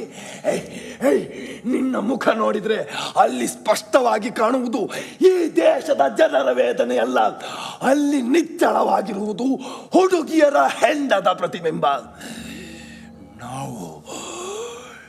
ನಾವು ತೊಲಗಿದೊಡನೆ ಎಲ್ಲ ಸುಸೂತ್ರ ಎಂದು ತಿಳಿದಿದ್ದೇವೆ. ನಮ್ಮ ಕಷ್ಟಗಳು ನಿನಗೆ ಗೊತ್ತಿಲ್ಲ, ನಮ್ಮ ಕಷ್ಟಗಳು ನಿನಗೆ ಗೊತ್ತಿಲ್ಲ. ಇಲ್ಲಿ ಮಾತಾಡಿದರೆ ಪ್ರತಿಧ್ವನಿಗಳು ಮಾತ್ರ ಬರ್ತದೆ. ಸತ್ಯದ ಹೆಸರಿನಲ್ಲಿ ಸುಳ್ಳು ಕುತಂತ್ರಗಳು ಮಾತ್ರ ಹೊಮ್ಮುತ್ತವೆ. ಸಾದತ್ ಖಾನ್ ಸತ್ತಿದ್ದೆ ಅವನ ಸುಳ್ಳುಗಳಿಂದ. ಅದು ನಿನ್ನ ಕಾವ್ಯ ರಚನೆಗೆ ತಕ್ಕ ವಸ್ತು. ಈಗಾಗಲೇ ನಿನ್ನ ಮನಸ್ಸು ಅವನ ಬಗ್ಗೆ ಹಲವಾರು ಸಾಲುಗಳನ್ನು ರಚಿಸಿದೆ, ನನಗೆ ಗೊತ್ತು. ನನ್ನ ಮೊದಲನೇ ಪ್ರಶ್ನೆ, ಮಯೂರ ಸಿಂಹಾಸನ ಮತ್ತು ಕೋಹಿನೂರ್ ವಜ್ರ ಎಲ್ಲಿ? ತಾವು ನನ್ನ ಮಾತನ್ನು ನಂಬುವುದಾದರೆ ಮಾತ್ರ ಹೇಳುತ್ತೇನೆ. ಹೇಳು. ಕಳೆದ 15 ದಿನಗಳಿಂದ ನಾನು ಕೊಹಿನೂರು ವಜ್ರ ಮತ್ತು ಸಿಂಹಾಸನವನ್ನು ಕಂಡಿಲ್ಲ. ಎಲ್ಲಿ ಹೋದವು? ತಾವು ರೋಷನ್ ಉದ್ದೌಲಾ ಮಸೀದಿ ಅಂಗಳದಿಂದ ದಿಲ್ಲಿಯ ಜನರನ್ನು ಕತ್ತರಿಸಿ ಹಾಕಲು ತಮ್ಮ ಸೈನ್ಯಕ್ಕೆ ಆಜ್ಞೆ ಮಾಡಿದೊಡನೆ ಅವರು ಇಲ್ಲಿನ ಮಂದಿರ, ಮಸೀದಿ, ಅರಮನೆ ಎಲ್ಲೆಲ್ಲಿಯೂ ಜನರನ್ನ ಕತ್ತರಿಸಿ ಹಾಕತೊಡಗಿದರು. ನಮ್ಮ ಸೇವಕರು ಚೆಲ್ಲಾಪಿಲ್ಲಿಯಾಗಿ ಓಡತೊಡಗಿದರು. ಅರಮನೆ ಅಸ್ತವ್ಯಸ್ತವಾಯಿತು. ಬೀದಿಗಳು, ಅರಮನೆಗಳು ಒಂದಾದವು. ಈ ದೇಶದ ದೊರೆ ಕೂಡ ತಲೆ ತಪ್ಪಿಸಿಕೊಂಡು ಓಡಾಡುವಂತಾಯಿತು. ಇಂಥ ಗೊಂದಲದ ಪರಿಸ್ಥಿತಿಯಲ್ಲಿ ಅವುಗಳನ್ನ ಯಾರು ಕದ್ದರು ಎಂದು ಹೇಗೆ ಹೇಳುವುದು ಸ್ವಾಮಿ? ಹಾಗಾದ್ರೆ ಅವು ಇಲ್ಲ. ತಾವು ನನ್ನ ಮಾತನ್ನು ನಂಬಬೇಕು. ನಂಬುತ್ತೇವೆ. ಇನ್ನೇನಾದ್ರೂ ಇದ್ರೆ ಹೇಳು. ಅವೆರಡೂ ಈ ದೇಶದ ಜನರ ಹೆಮ್ಮೆಯ ವಸ್ತುಗಳು. ಜನಕ್ಕೆ ಅವುಗಳ ಬಗ್ಗೆ ಪ್ರೀತಿ ಇದೆ, ಹೆಮ್ಮೆ ಇದೆ. ಜನ ಅವುಗಳನ್ನ ನಾಶ ಮಾಡಲಿಕ್ಕಿಲ್ಲ ಎಂಬ ವಿಶ್ವಾಸ ನಮಗಿದೆ. ಆದ್ದರಿಂದ ಅವುಗಳಿಗಾಗಿ ಹುಡುಕುತ್ತಲೇ ಇದ್ದೇವೆ. ನಮ್ಮ ಎರಡನೇ ಪ್ರಶ್ನೆ, ನಮ್ಮನ್ನ ನೋಡು, ಏನನ್ಸುತ್ತೆ ಹೇಳು. ಮಹಾಪರಾಕ್ರಮಿಗಳು, ನೋಡಲು ತುಸು ಹೊರಟಾಗಿದ್ದರು ಮೃದು ಹೃದಯದ ಉದಾರಿಗಳು. ಲಕ್ಷಗಟ್ಟಲೆ ಯೋಧರನ್ನು ಮಂಜನ್ನು ಸೂರ್ಯಕಿರಣ ಕರಗಿಸುವಂತೆ ಕರಗಿಸಿ ಬಿಡಬಲ್ಲ ಧೀರರು.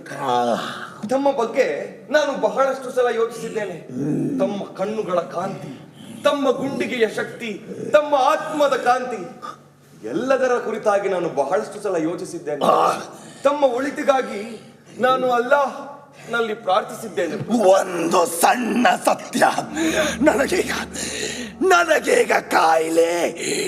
ನಿನ್ನ ಸುಳ್ಳುಗಳನ್ನ ಕೇಳಿದಷ್ಟು ನನ್ನ ಕಾಯಿಲೆ ಜಾಸ್ತಿ ಆಗ್ತಾ ಇದೆ. ಬಾ ಹತ್ತಿರ ಬಾ. ನಜರತೆ ಬಾ ಬಾ ನಜರತೆ.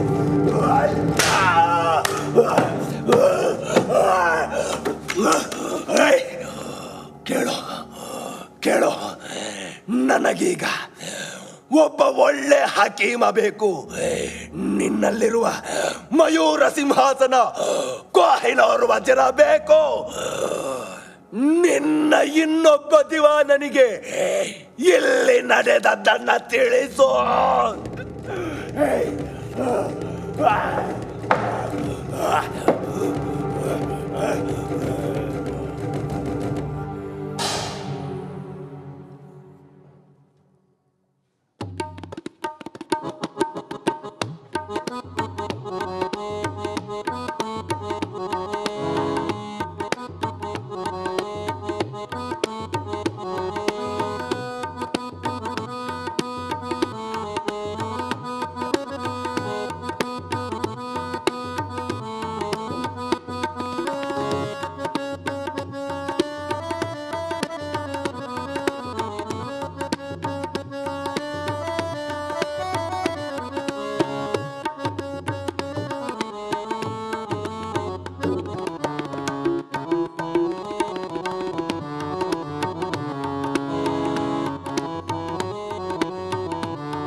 ಹಮೀದ್,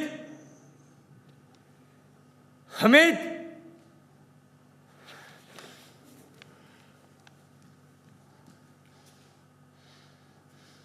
ಹಮೀದ್,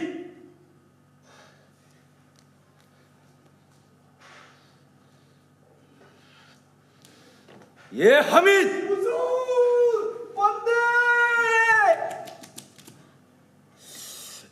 ಇನ್ನೂ ಬೇಯ್ತಾ ಇದೆ ಅಲ್ಲ. ಬಾರಯ್ಯ, ಹೊಡೆದಿದ್ರೆ ಒದ್ದು ಬಿಡ್ತೀನಿ ನೋಡು.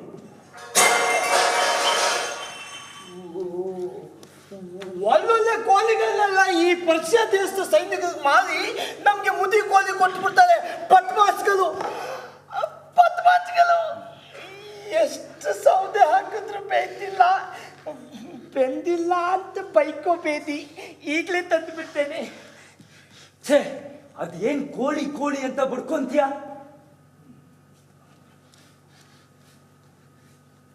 ಅಫ್ಜಲ್ಗೆ ಕೂಡ್ಲೆ ಬರ ಹೇಳು ಅಂತ ಹೇಳಿದಿನಲ್ಲ, ಹೇಳಿದ್ಯಾ? ಹೇಳ್ದೆ ಹುಜೂರ್, ಬರ್ತೀನಿ ಅಂತ ಹೇಳಿದ್ರು. ಹೋಗ್ಬೇಡ ಇರು. ಯಾಕೋ ಇವತ್ತು ಒಬ್ಬನೇ ಇರೋಕೆ ಆಗ್ತಿಲ್ಲ. ನಾನು ಮೊಘಲ್ ದಿವಾನ ಅನ್ನೋದು ಸಹಿತ ಮರೆತು ಹೋಗ್ತಿದೆ. ಮಯೂರ ಸಿಂಹಾಸನ ಮತ್ತು ಕೊಹಿನೂರು ವಜ್ರ ಕಾಯಲಿಟ್ಟಿದ್ದ ಸೈನಿಕರು ಬಂದಿದ್ರಾ?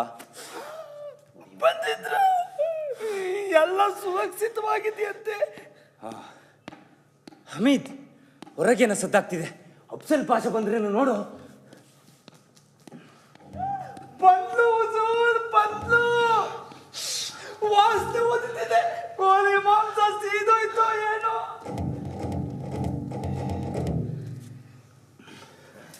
ಅಫ್ಸಲ್ ಪಾಷ, ಹೋಗೋ. ಒಂದು ದಿನದಲ್ಲಿ ಏನೇನೋ ಆಗಿ ಹೋಗಿದ್ದೆ. ನೀನು ಮತ್ತು ಪಾಷ ಬರೋದೇ ಇಲ್ಲ ಅಂದ್ಕೊಂಡಿದ್ದೆ. ಹುಜೂರ್, ನಾದಿರ್ ಶಾ ಅವರ ಕಾಯಿಲೆ ಜಾಸ್ತಿ ಆಗಿದೆ. ನಾನು ಅಲ್ಲಿದ್ದೆ. ನಿನ್ನೆ ನಡೆದದ್ದನ್ನೆಲ್ಲ ಕಣ್ಣಾರೆ ನೋಡಿದೆ. ಇಬ್ರು ಕೇಳಿ. ಹುಚ್ಚ ನಾದಿರ್ ಶಾ ನನಗಾಗಿ ಯಾವ ಗಳಿಗೆಲ್ಲಾದರೂ ಹೇಳಿ ಕಳಿಸಬಹುದು. ಯಾಕೆ ಯಾಕೆ ಅಂತ ನಿಮಗೆ ಗೊತ್ತು. ಪಾಷಾ, ಅಫ್ಜಲ್, ನಾದಿರ್ ಯಾಕೆ ಹೀಗೆ ವರ್ತಿಸುತ್ತಿದ್ದಾರೆ? ನಿನ್ನೆ ಅಲ್ಲಿ ಆದದ್ದೇನು? ಸಾದತ್ ಖಾನ್ ಹತ್ರವಂತೂ ವಿಚಿತ್ರವಾಗಿ ಕೆಂಡವಾದವು. ಸಾದತ್ ಖಾನ್ 6 ತಿಂಗಳ ಹಿಂದೆ ಅವರಿಗೆ ಬರೆದ ಕಾಗದ ಜ್ಞಾಪಿಸಿದರು. ಅದೊಂದು ಸಾದತ್ ಖಾನ್ ಪಾಲಿಗೆ ಮೃತ್ಯು ರೂಪದ ಕಾಗದ. ಅದರಲ್ಲಿ ಏನ್ ಬರ್ದಿದ್ರಂತೆ? ವಿವರ ಹೇಳಿದ್ರೆ. ಅದು ನಮಗೆ ವಿಶೇಷ ಅನ್ನಿಸಲಿಲ್ಲ. ಮರಾಠರ ತಂಟೆ ಹೆಚ್ಚಾಗಿದೆ, ಇಸ್ಲಾಂ ಸಾಮ್ರಾಜ್ಯಕ್ಕೆ ಕಂಟ ಕೊಡುತ್ತಿದ್ದಾರೆ, ನೀವು ಬಂದು ಎಲ್ಲವನ್ನ ನೇರಗೊಳಿಸಬೇಕು ಅಂತ ಬರೆದಿದ್ದರಂತೆ. ಅದು ನಾದಿರ್ ಅವರಿಗೆ ದ್ರೋಹವಾಗಿ ಕಾಣಿಸಿದೆ. ನನ್ನ ಹೆಸರನ್ನೇನಾದ್ರೂ ಹೇಳಿದ್ರೆ? ಈ ಪರ್ಷಿಯಾದವರು ಮತ್ತೆ ನಾದಿರ್ ಶಾ ಸರಳ ಸ್ವಭಾವದ ಹೊರಟರು ಅನ್ಸುತ್ತೆ. ಅವರಿಗೆ ಈ ರಾಜತಂತ್ರವಾಗಲಿ, ಕಾವ್ಯವಾಗಲಿ, ಸಂಸ್ಕೃತಿ ಆಗಲಿ ಅರ್ಥವೇ ಆಗೋದಿಲ್ಲ. ಅದಿರ್ಲಿ, ನಾದಿರ್ ನನ್ನ ಹೆಸರು ಎತ್ತಿದ್ರೆ? ಆಗ ನಿಮ್ಮ ಹೆಸರು ಎತ್ತಲಿಲ್ಲ. ಮತ್ತೆ ಯಾವಾಗ ಬಂತು? ಕೊನೆಯಲ್ಲಿ ನಮ್ಮ ದೊರೆಯ ಮೇಲೆ ಹಲ್ಲೆ ನಡೆಸಿದ ನಂತರ ನಿಮ್ಮ ಇನ್ನೊಬ್ಬ ದಿವಾನಿಗೂ ವಿಷಯ ತಿಳಿಸುವಂದ್ರು. ಈಗೇನ್ ಮಾಡೋದು? ನಾವೀಗ ಎದುರಿಸುತ್ತಿರುವ ಗಂಡಾಂತರವನ್ನ ಸರಿಯಾಗಿ ಅರ್ಥ ಮಾಡಿಕೊಳ್ಳಬೇಕು. ನಮ್ಮ ಒಂದೊಂದು ಮಾತು ನಾದಿರ್ನಲ್ಲಿ ಸಿಟ್ಟು ತಾಸರ ಹೆಚ್ಚಿಸ್ತಿವೆ. ಅವರ ಕಾಯಿಲೆ ಜಾಸ್ತಿ ಆಗಿದೆ. ನಮ್ಮ ಮೊಘಲ್ ದೊರೆ ಕಂಗೆಟ್ಟು ಹೋಗಿದ್ದಾರೆ. ನಮ್ಮ ದೊರೆ ಈಗ ಎಲ್ಲಿದ್ದಾರೆ? ನಾನು ಇತ್ತೀಚೆಗೆ ಕೇಳಿದಾಗ ಚಾಂದ್ನಿ ಚೌಕ್ನಲ್ಲಿದ್ದರಂತೆ. ಆಮೇಲೆ ಅವರು ಹುಡುಕಿದ್ರು ಸಿಗುತ್ತಿಲ್ಲ. ದೊರೆ ಬರುವಷ್ಟರಲ್ಲಿ, ನಾದಿರ್ ಶಾನ ಹುಕುಂ ಬರುವಷ್ಟರಲ್ಲಿ ನಾವು ಕೆಲವು ನಿರ್ಣಯ ತೆಗೆದುಕೊಳ್ಳಬೇಕು. ಈಗ ಮುಖ್ಯ ವಿಷಯ ಮಯೂರ ಸಿಂಹಾಸನ ಮತ್ತು ಕೊಹಿನೂರು ವಜ್ರ. ಅವು ನಿಮ್ಮಲ್ಲಿ ಸುರಕ್ಷಿತವಾಗಿವೆ. ಆದ್ರೆ ಅವುಗಳ ಮೇಲೆ ನಾದಿರ್ ಕಣ್ಣು ಬಿದ್ದಿದೆ. ನಾದಿರ್ ಶಾ ಅವರು ಆಜ್ಞೆ ಮಾಡಿದ್ದಾರೆ. ಮೊಘಲ್ ದಿವಾನ ಅಜಾಫ್ಜು ನಿಜಾಮುಲ್ ಮುಲ್ಕ್ ಅವರು ಕೂಡಲೇ ತಮ್ಮನ್ನು ನೋಡಬೇಕೆಂದು ಆಜ್ಞೆ ಮಾಡಿದ್ದಾರೆ. ನಾವು ನಮ್ಮ ಮೊಘಲ್ ದೊರೆ ನಜೀರುದ್ದೀನ್ ಮೊಹಮ್ಮದ್ ಶಾ ಅವರಿಗೆ ಕಾಯುತ್ತಿದ್ದೇವೆ.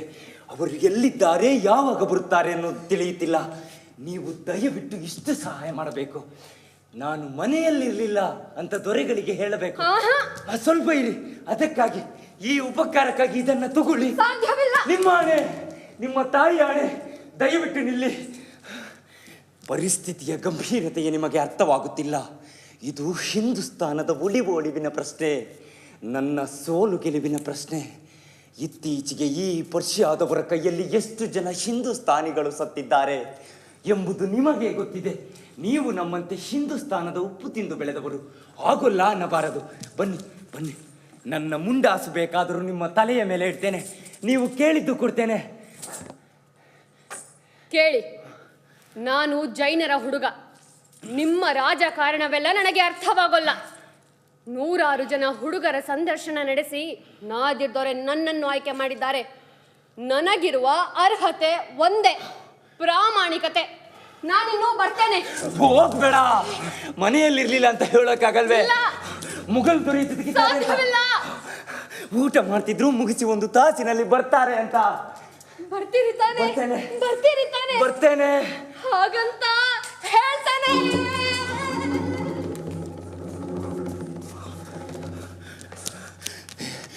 ಈಗ ನನಗಿರೋದು 1 ತಾಸು. ಬೀಸು ದೊಣ್ಣೆಯಿಂದ 1 ತಾಸಿನ ಮಟ್ಟಿಗೆ ತಪ್ಪಿಸಿಕೊಂಡಿದ್ದಾಯ್ತು. ಪಾಷಾ ಪಾಷಾ, ನಾನೀಗ ಏನು ಮಾಡಬೇಕು ಹೇಳಿ? ಏನು ಅರಿಯದ ಮಕ್ಕಳು, ಮುಗ್ಧ ಹೆಂಡತಿ, ಹಳ್ಳಿಯಲ್ಲಿ ನೆಮ್ಮದಿಯಾಗಿ ಜೀವನ ಸಾಗಿಸ್ತಿದ್ದೋರನ್ನ ಇಲ್ಲಿಗೆ ಕರ್ಕೊಂಡು ಬಂದೆ. ಚಿಕ್ಕ ಮಕ್ಕಳು, ಕುರಾನ್ ಓದಾಕು ಸಹಿತ ಬರಲ್ಲ. ಅತ್ತ ಬ್ಯಾಸಾಯವೂ ಗೊತ್ತಿಲ್ಲ, ಇತ್ತ ದಿಲ್ಲಿಯ ಕುತಂತ್ರವೂ ಗೊತ್ತಿಲ್ಲ. ಇಲ್ಲಿ ದಿವಾನ ಅಂತ ಮೆರೆಯುತ್ತಿದ್ದ ನನಗೆ ಈ ಹಾಳು ನಾದಿರನ ಸಿಂಹ ಸ್ವಪ್ನ ಎದುರಾಯಿತು. ನನ್ನ ಕೈ ಕಾಲು ತಣ್ಣಗಾಗಿ ಹೋಗ್ತೆ. ನನಗನ್ಸೋದ್ ಏನಂದ್ರೆ, ಎಲ್ಲದನ್ನ ಸರಿಯಾಗಿ ಯೋಚಿಸಿ ಆದ್ಮೇಲೆ ನನಗನ್ಸೋದ್ ಏನಂದ್ರೆ, ಭಾಷಾ, ನೀನೊಬ್ಬ ಮೂರ್ಖ ಗೆಳೆಯ. 1 ಪದ ಉಪಯೋಗಿಸ ಹತ್ರ 10 ಬಳಸಿ ಕೊನೆಗೆ ಏನನ್ನು ಹೇಳಲ್ಲ. ಅದು ಹಾಗಲ್ಲ. ನೀನು ತಪ್ಪಿರು ಮಾರಾಯ. ನನಗಿರೋ 1 ತಾಸಿನಲ್ಲಿ ಆಗ್ಲೇ ಕಾಲು ಭಾಗ ಮುಗಿದಿದೆ. ಅಫ್ಜಲ್, ಹೇಳು, ಆ ನಾದಿರ್ ಶಾ ಇಲ್ಲೇ ಇರ್ತಾನೋ ಪರ್ಷಿಯಾಗಿ ಹೊರಟು ಹೋಗ್ತಾನೋ? ಹೊರಟು ಹೋಗ್ತಾರೆ ಅನ್ಸುತ್ತಾ? ನೀನನ್ನೋದು ನಿಜ, ಆದ್ರೆ ಅವನು ವರ್ತಿಸೋದು ನೋಡಿದ್ರೆ ಹೋಗೋ ತರ ಕಾಣ್ತಿಲ್ಲ. ಅವನು ಪರ್ಷಿಯಾಗೆ ಹೊರಟು ಹೋಗ್ತಾನೆ ಅನ್ನುತ್ತಿದ್ದಾಗ ನಮ್ಮ ದೊರೆಗೆ ಗೌರವ ಕೊಡ್ತಿದ್ದ. ಅವನ ಮುಖದಲ್ಲಿ ಪರ್ಷಿಯಾ ದೇಶದ ನೆನಪು ಕಾಣ್ತಿತ್ತು. ಪರ್ಷಿಯಾ ದೇಶದ ದ್ರಾಕ್ಷಿ, ದಾಳಿಂಬೆ, ಸೇಬು ವರ್ಣಿಸುತ್ತಿದ್ದ. ಪರ್ಷಿಯಾ ದೇಶದ ಗೆಳೆಯ ಗೆಳತಿಯರನ್ನು ನೆನಪಿಸಿಕೊಂಡು ಮುಗುಳ್ನಗುತ್ತಿದ್ದ. ಇಲ್ಲ, ಈ ಜಗದೆಲ್ಲ ಇಲ್ಲ. ರಕ್ತದ ಸನ್ನೆ ಹಿಡಿದಿದೆ. ಆ ಪಾಪಿಗೆ ರಕ್ತದ ಸನ್ನೆ ಹಿಡಿದಿದೆ. ಆದ್ರೆ ಒಂದೊಂದಾಗಿ ತಗೊಳ್ಳೋಣ. ಅವರು ಇಲ್ಲೇ ಉಳಿದು ಬಿಟ್ರು ಅನ್ನಿ, ಆಗ ನಮ್ಮ ದೊರೆ ನಜರುದ್ದೀನ್ ಶಾ ಇರೋದಿಲ್ಲ. ಅಂದ್ರೆ ನಾವೆಲ್ಲ ಬೀದಿ ಪಾಲು? ಇಲ್ಲ, ನಾವೆಲ್ಲ ಬೀದಿ ಪಾಲಾಗಲ್ಲ. ಅವರು ಇಲ್ಲೇ ಇರ್ತಾರೆ, ಇಲ್ಲಿಗೆ ಚಕ್ರವರ್ತಿ ಆಗ್ತಾರೆ ಅಂತ ಕೊಂಟೋಗ್ತವಾಗಿ ಹೇಳಿ. ಇರ್ತಾರೆ ಅಂತ ಇಟ್ಕೊಳ್ಳೋಣ. ಏನಾಗುತ್ತೆ ಹೇಳಿ? ಏನಾಗುತ್ತೆ? ನಿಮ್ಗೆಲ್ಲ ತಲೆ ಇಲ್ವೇನ್ರಯ್ಯ? ಹಿಂದೂಸ್ತಾನದಂತ ದೇಶವನ್ನ ಪರ್ಷಿಯಾ ದೇಶದ ಸೈನಿಕರನ್ನ ಕಟ್ಕೊಂಡು ಆಳೋದಕ್ಕಾಗಲ್ಲ. ಇಲ್ಲಿಯ ಜನ ಬೇಕು. ಕಾಸಿಗೊಬ್ರು ದುಗ್ಗಣಿಗೊಬ್ರು ಸಿಗೋ ಕಂತ್ರಿ ಜನರಲ್ಲ. ನಮ್ಮಂಥವರು ಆಡಳಿತದಲ್ಲಿ ಅನುಭವ ಇರೋರು. ಈ ದೇಶದ ಹಣಕಾಸು, ಕೈಗಾರಿಕೆ, ಬೇಸಾಯ, ಶಿಕ್ಷಣ ಎಲ್ಲವನ್ನೂ ಅರಿತವರು, ನಿಭಾಯಿಸಿದವರು. ಆಗ್ಲೇ 1 ತಾಸಿನಲ್ಲಿ ಅರ್ಧ ವೇಳೆ ಆಯ್ತು. ನಾದಿರ್ ಶಾಗೆ ನನ್ನನ್ನು ಕಂಡರೆ ಸಂದೇಹ, ಸಾದತ್ಕಿಂತ ಕೊರಮ ಅಂತ ನನ್ನ ಕರೆದನಂತೆ. ಮೊಘಲ್ ದೊರೆ ನಜರುದ್ದೀನ್ ಮೊಹಮ್ಮದ್ ಶಾ ಅವರು ಬರುತ್ತಿದ್ದಾರೆ.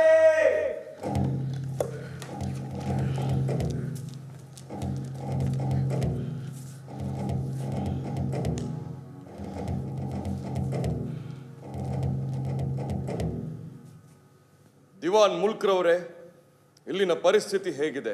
ದೊರೆ ನಾದಿರ್ ಶಾ ಅವರು ನಾನು ಕೂಡಲೇ ಬರಬೇಕೆಂದು ಹೇಳಿ ಕಳಿಸಿದ್ದಾರೆ. ನಿಮಗಾಗಿ ಕಾಯುತ್ತಿದ್ದೆ. ಇನ್ನೂ ಯಾಕೆ ಹೋಗಿಲ್ಲ? ಯಾಕೆ ಕರೆಸಿದ್ದಾರೆ ಅನ್ನೋದು ನಿಮಗೆ ಗೊತ್ತು. ಸಾದತ್ ಖಾನ್ಗೆ ಆದದ್ದನ್ನ ನೀವು ಬಲ್ಲಿರಿ. ಹೇಳಿ ಕಳಿಸಿದ ಮೇಲೆ ಹೋಗದಿರೋದು ತಪ್ಪು. ಅದು ಸರಿ. ನಾನು ಅಲ್ಲಿಗೆ ಹೋಗಿ ಪ್ರಾಣ ಕಳೆದುಕೊಳ್ಳುವುದು ನಿಮಗೆ ಇಷ್ಟವೇ? ಹಾಗಲ್ಲ. ಮತ್ತೆ ಹೇಗೆ? ದಯವಿಟ್ಟು ಹೇಳಿ, ಮತ್ತೆ ಹೇಗೆ? ನಿಮ್ಮ ದನಿ ಧೋರಣೆ ವಿಚಿತ್ರವಾಗಿದೆ. ಇಲ್ಲಿ ನಡೆಯುತ್ತಿರುವ ಎಲ್ಲಾ ಘಟನೆಗಳು ವಿಚಿತ್ರ. ಏನು ವಿಚಿತ್ರ? ನಿಮ್ಮ ರಕ್ಷಣೆಯನ್ನು ಕಂಡುಕೊಳ್ಳದಿರುವ ನಿಮಗೆ ಎಲ್ಲವೂ ವಿಚಿತ್ರ. ನಾನು ನಿನ್ನೆಯಿಂದ ಇಡೀ ದಿಲ್ಲಿಯಲ್ಲಿ ವೈದ್ಯರಿಗಾಗಿ, ನಾದಿರ್ನ ಕಾಯಿಲೆ ಗುಣಪಡಿಸಬಲ್ಲ ಹಕೀಮರಿಗಾಗಿ ಹುಡುಕುತ್ತಲೇ ಇದ್ದೇನೆ. ಇಲ್ಲಿಯ ಈ ಅಸ್ತವ್ಯಸ್ತ ಪರಿಸ್ಥಿತಿಯಲ್ಲಿ ಹಕೀಮ ಸಿಕ್ಕುವುದು ಬಹಳ ಕಷ್ಟಕರವಾಗಿದೆ. ನಿಮ್ಮಂಥವರಿಗೆ ಎಲ್ಲ ಕಷ್ಟ. ನಾಲಿಗೆ ಮೇಲೆ ನಿಗಾ ಇರಲಿ. ಆಗಲೇ ಮುಕ್ಕಾಲು ತಾಸು ಮುಗಿದಿದೆ. ನಾನೀಗ ನಾದಿರ್ ಶಾ ಹತ್ತಿರ ಹೋಗಲೇಬೇಕು. ಅವನಿಗೆ ಉತ್ತರಿಸಲು ನನ್ನಲ್ಲಿ ವಿಷಯಗಳೇ ಇಲ್ಲ. ಏನಾಗಿದೆ ನೋಡಿ. ನಿಮಗೆ ನಿಜ ಹೇಳಬೇಕಾದ ಕಾಲದಲ್ಲಿ ಹೇಳಲಿಲ್ಲ. ಈಗ ಹೇಳಿದರೂ ಉಪಯೋಗವಿಲ್ಲದ ಸ್ಥಿತಿ ತಲುಪಿದ್ದೇವೆ. ಮರಾಠರು ಗುಜರಾತ್ ರಾಜಸ್ಥಾನಗಳನ್ನು ನಿಮ್ಮಿಂದ ಕಿತ್ತುಕೊಂಡಾಗ ನೀವು ಏನೂ ಆಗದಂತೆ ಇದ್ದೀರಿ. ನಿಮ್ಮ ಮದ್ಯದ ಬಟ್ಟಲು, ಕವನಗಳ ಮುಷೈರ, ಹುಡುಗಿಯರ ಸ್ತನ ನಿಮ್ಮನ್ನು ವಂಗ ದೇಶದ ಕ್ಷಾಮದ ಬಗ್ಗೆ ಯೋಚಿಸಲು ಬಿಡಲಿಲ್ಲ. ಸಾಕು, ಇರುವ 10 ಕ್ಷಣದಲ್ಲಿ ಹೇಳಿಬಿಡ್ತೇನೆ. ಅಗತ್ಯವಿಲ್ಲ, ಹೇಳುವ ಅಗತ್ಯವಿಲ್ಲ. ಹೇಳಿಕೆಗಳು ನಮ್ಮೆದುರಿನ ಸಮಸ್ಯೆಗಳನ್ನು ಬಗೆಹರಿಸೋದಿಲ್ಲ. ಅದು ಗೊತ್ತು. ಆದ್ರೆ ಇಲ್ಲಿ ದಿಲ್ಲಿ ಎಂಬ ವಿಷವೃತ್ತದಲ್ಲಿ ಗೊಂಡಾರಣ್ಯದಲ್ಲಿ ಸಿಕ್ಕಿ ಹಾಕಿಕೊಳ್ಳುವೆನೆಂಬ ಊಹೆ ಕೂಡ ಮಾಡಿರಲಿಲ್ಲ. ನಾನಿನ್ನು ಮಾತಾಡುವುದಿಲ್ಲ, ಕ್ಷಮಿಸಿ. ನಿಮ್ಮನ್ನು ಬಿಟ್ಟರೆ ನಮ್ಮ ಹಿತೈಷಿಗಳು ಯಾರಿದ್ದಾರೆ? ನಾದಿರ್ ಅವರ ಕಾಯಿಲೆ ಹೆಚ್ಚಾಗ್ತಿದೆ. ಸನ್ನಿ ಅನ್ನಿಸಿಕೊಳ್ಳುವ ಮಟ್ಟಕ್ಕೆ ಹೋಗ್ತಿದೆ. ಹಕೀಮರನ್ನು ಗೊತ್ತು ಮಾಡಿದ್ರಾ? ಗೊತ್ತು ಮಾಡಿದ್ದೇನೆ. ಯಾರು ಎಂದು ಕೇಳಬಹುದೇ? ಅವನ ಹೆಸರು ನಿಮಗೂ ಗೊತ್ತು. ಆತ ಬಾಲಿಮಾರನ್ ಪಟ್ಟಣದ ನಿವಾಸಿ ಅಲಾವಿ ಖಾನ್. ಆ ಕೆಟ್ಟ ಮುದುಕ 80 ವರ್ಷ ದಾಟಿರುವ ತಲೆ ತಿರುಕ ಹಕೀಮ. ಅವನನ್ನ ಹೇಗೆ ಆರಿಸಿದಿರಿ ಸ್ವಾಮಿ? ಹೌದೇ, ಆತ ಶ್ರೇಷ್ಠ ಹಕೀಮ ಎಂದು ಜನರೆಲ್ಲ ಹೇಳುತ್ತಿದ್ದರಲ್ಲ. ಏನು ಶ್ರೇಷ್ಠ ಹಕೀಮ? ಅವನು ವೈದ್ಯಕೀಯ ಬಿಟ್ಟು 20 ವರ್ಷವಾಯಿತು. ನಮ್ಮ ಸರ್ಕಾರಿ ವೈದ್ಯರಿಗೆ ಅವನ ತಲೆ ಕಂಡ್ರೆ ಆಗೋಲ್ಲ. ನನ್ನನ್ನ ಕೇಳಿದ್ರೆ ನಾನು ಬಲ್ಲ ಅತ್ಯುತ್ತಮ ಸರ್ಕಾರಿ ವೈದ್ಯನನ್ನು ಕೊಡ್ತಿದ್ದೆ. ಅವನ ಹೆಸರು ಹಕೀಮ್ ಶಂಶುದ್ದೀನ್ ಖಾನ್. ದಿಲ್ಲಿಯ ಉನ್ನತ ವೈದ್ಯ.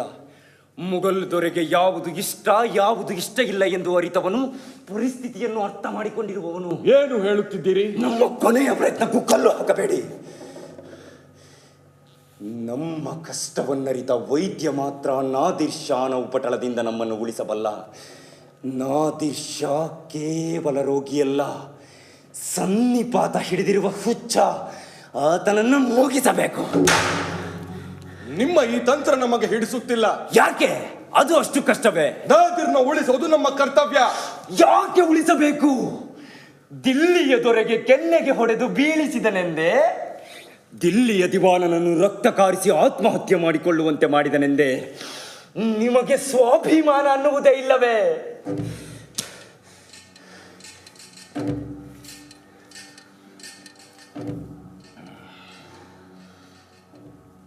ನೀವು ನೆನ್ನೆ ಅವರೆದುರು ಸಿಂಹಾಸನ ಮತ್ತು ವಜ್ರ ಕಳೆದು ಹೋಗಿರುವುದಾಗಿ ಹೇಳಿದಿರಿ ಅಲ್ಲವೇ ಮುಘಲ್ ದೊರೆಗಳೇ? ಹೌದು. ಈಗ ಮುಖ್ಯ ಸುದ್ದಿಯೊಂದನ್ನ ಹೇಳಲೆ? ಹೇಳಿ. ಆಣೆ ಮಾಡಿ ಹೇಳ್ತೇನೆ. ನನ್ನ ಹೆಂಡತಿ ಮಕ್ಕಳ ಮೇಲೆ ಆಣೆ ಮಾಡಿ ಹೇಳ್ತೇನೆ, ಅವು ಕಳೆದು ಹೋಗಿವೆ. ನೀವು ನಾದಿರ್ಗಾಗಿ ಸರಿಯಾದ ವೈದ್ಯರನ್ನು ಆರಿಸಲಿಲ್ಲ. ಹೇಡಿತನದಿಂದ ಪ್ರಾಮಾಣಿಕತೆ ಆರಿಸಿಕೊಂಡಿರಿ. ನಾನು ಅನಿವಾರ್ಯವಾಗಿಯೇ ಹೇಡಿತನದಿಂದಲೇ ನನ್ನ ಆಯ್ಕೆ ಮಾಡಿಕೊಂಡಿದ್ದೇನೆ. ಏನು ದೊರೆ? ಸಿಂಹಾಸನ ಮತ್ತು ವಜ್ರ ಕಳೆದು ಹೋಗಲು ಸಾಧ್ಯವಿಲ್ಲ. ದೊರೆಯ ಮಾತನ್ನು ಆ ಜುಜುಬಿ ಸಿಂಹಾಸನ ವಜ್ರ ಹೇಗೆ ಮೀರಲು ಸಾಧ್ಯ? ನಾನು ಹೇಳುವುದು ಸುಳ್ಳಲ್ಲ. ನಾದಿರ್ನ ಪಾಲಿಗೆ ಅವು ಇಲ್ಲ. ಸಿಂಹಾಸನ ಮತ್ತು ವಜ್ರ ಹಿಂದೂಸ್ಥಾನದ ಪಾಲಿಗೆ ಎಷ್ಟು ಮುಖ್ಯ ಅನ್ನೋದು ತಮಗೆ ಗೊತ್ತಿದೆ. ನಾದಿರ್ ತನ್ನ ದೇಶಕ್ಕೆ ಹೊರಟು ಹೋಗೋ ಹಾಗೆ ಕಾಣುತ್ತೆ. ಹೇಗೆ ಹೇಳ್ತೀರಿ? ಅವರಿಗೆ ಈ ದೇಶ ಹಿಡಿಸ್ತಿಲ್ಲ. ಅವರು ಕಣ್ಣಿಟ್ಟಿದ್ದು ಬಿಡಲ್ಲ. ಸಿಕ್ಕದಿದ್ರೆ ಏನು ಮಾಡ್ತಾರೆ? ಸಿಕ್ಕದಿದ್ರೆ ಈ ದೇಶವನ್ನ ಇನ್ನೊಂದು ಸಲ ಹಿಡಿದು ಚಿಂದಿ ಮಾಡ್ತಾರೆ, ಅದು ಖಂಡಿತ. ಆದ್ದರಿಂದಲೇ ಸಿಂಹಾಸನ ಮತ್ತು ವಜ್ರ ಕಳೆದು ಹೋಗಿವೆ. ದೇಶದ ದಿವಾನ ಕಳ್ಳತನ ಕಿಳಿಯಬಾರದು. ಯಮುನಾ ನದಿಗೆ ವಿಷ ಹಾಕಿದ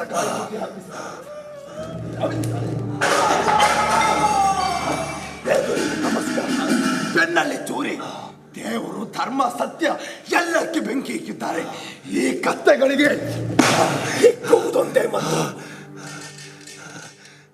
ಓಹೋ, ದೊಡ್ಡ ದೊಡ್ಡವರು ಸೇರಿದಂತಿದೆ. ಹಿಂದೂಸ್ಥಾನದ ಆಧಾರ ಸ್ತಂಭಗಳು. ಚಕ್ರವರ್ತಿಗಳು ಕ್ಷಮಿಸಬೇಕು, ತಾವು ಬರುವ ನಿರೀಕ್ಷೆ ಇರಲಿಲ್ಲ. ಇವರು ಪಾಷಾ, ಮೊಘಲ್ ಸೇನೆಯ ಮಾಜಿ ಯೋಧರು. ಇವರು ಅಫ್ಜಲ್, ದಿಲ್ಲಿ ಕಾವಲು ಪಡೆಯ ಮುಖ್ಯಾಧಿಕಾರಿ. ಇವನು ನಿಜಾಮ್ ಉಲ್ ಮುಲ್ಕ್. ಅವನ ಪೂರ್ತಿ ಹೆಸರು ಕೇಳಿ ರಜ್ವಿ. ನಿನ್ನ ಪೂರ್ತಿ ಹೆಸರೇನು? ನನ್ನ ಪೂರ್ಣ ಹೆಸರು ದಿವಾನ್ ಅಸಾಬ್ಜು ನಿಜಾಮ್ ಉಲ್ ಮುಲ್ಕ್. ನನಗೆ ಸರ್ವಶಕ್ತ ಅಲ್ಲಾಹು ಸಮಾನರಾದ ಚಕ್ರವರ್ತಿ ನಾದಿರ್ ದೊರೆಗಳು ಕೆಲವು ಕ್ಷಣ ಮಾತ್ರ ಮಾತಾಡಲು ಅವಕಾಶ ಕೊಡಬೇಕು. ಅವರು ಅಸ್ವಸ್ಥರಾಗಿದ್ದಾರೆ. ಇಲ್ಲಿನ ಮಾತು ಕೇಳಿದಷ್ಟು ಅವರ ಆರೋಗ್ಯ ಕೆಡುತ್ತದೆ. ಅದನ್ನು ನಾನು ಬಲ್ಲೆ. ಈ ಕಡೆ ಬಾ.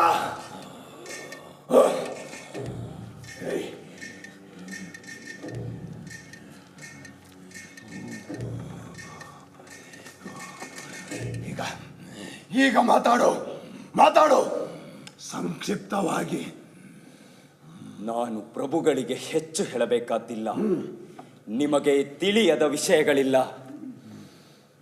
ನೆನ್ನೆ ನಡೆದ ವಿದ್ಯಮಾನಗಳಿಂದ ನಿಮಗೆ ತಲೆ ರೋಸಿ ಹೋಗಿರುವುದು ಖಂಡಿತ. ದಿಲ್ಲಿಯ ದೊರೆ ಎನಿಸಿಕೊಂಡ ಮನುಷ್ಯ ಎಲ್ಲರೆದುರಿಗೆ ತಮ್ಮಂತ ಮಹಾಪ್ರಭುಗಳೆದುರಿಗೆ ಸುಳ್ಳು ಹೇಳಿದ್ದಾರೆ. ಮಯೂರ ಸಿಂಹಾಸನ ಮತ್ತು ಕೋಹಿನೂರು ವಜ್ರ ಕಾಣೆಯಾಗಿರುವುದು ಸುಳ್ಳು. ರಜ್ವಿ ಹೇಳು. ಕಳೆದ 10 ವರ್ಷದಿಂದ ದಿಲ್ಲಿ ಸುಳ್ಳುಗಳ ತಾಯಿಗಂಡತನದ ಭ್ರಷ್ಟತೆಯ ತವರಾಗಿದೆ. ಕಳೆದ 3 ತಿಂಗಳಿಂದ ನೀವೇ ನೋಡುತ್ತಿದ್ದೀರಿ. ಇಲ್ಲಿ ದೊರೆಯಲ್ಲ, ಅಧಿಕಾರಿಯಲ್ಲ. ಎಲ್ಲರೂ ಕೊಂಡುಕೊಳ್ಳುವವರ ಲೇವಾದೇವಿಯವರ ಗುಲಾಮರು. ಇಲ್ಲಿಯ ಗೋಧಿ, ಎಣ್ಣೆ, ಬೆಣ್ಣೆ, ತುಪ್ಪ, ಸಕ್ಕರೆ, ಬೆಲ್ಲ ಎಲ್ಲವೂ ಕಲಬೆರಕೆ ಆಗಿವೆ. ಇಲ್ಲಿ ಹಣಕ್ಕೆ ಮಾತ್ರ ಬೆಲೆ, ಹೊಗಳಿಕೆಗೆ ಮಾತ್ರ ಮಾನ್ಯತೆ. ಇದರಿಂದಾಗಿ ಮರಾಠರು ಪಶ್ಚಿಮ ಭಾರತದಿಂದ ದಂಡೆತ್ತಿ ಬಂದು ಮೊಘಲ್ ಸಾಮ್ರಾಜ್ಯವನ್ನು ಕಿತ್ತು ತಿನ್ನತೊಡಗಿದರು. ಇದನ್ನು ಕಂಡು ತಾಳಲಾರದೆ ನಾನು ಮತ್ತು ಸಾದತ್ ಖಾನ್ ನಿಮಗೆ ಪತ್ರ ಬರೆದೆವು.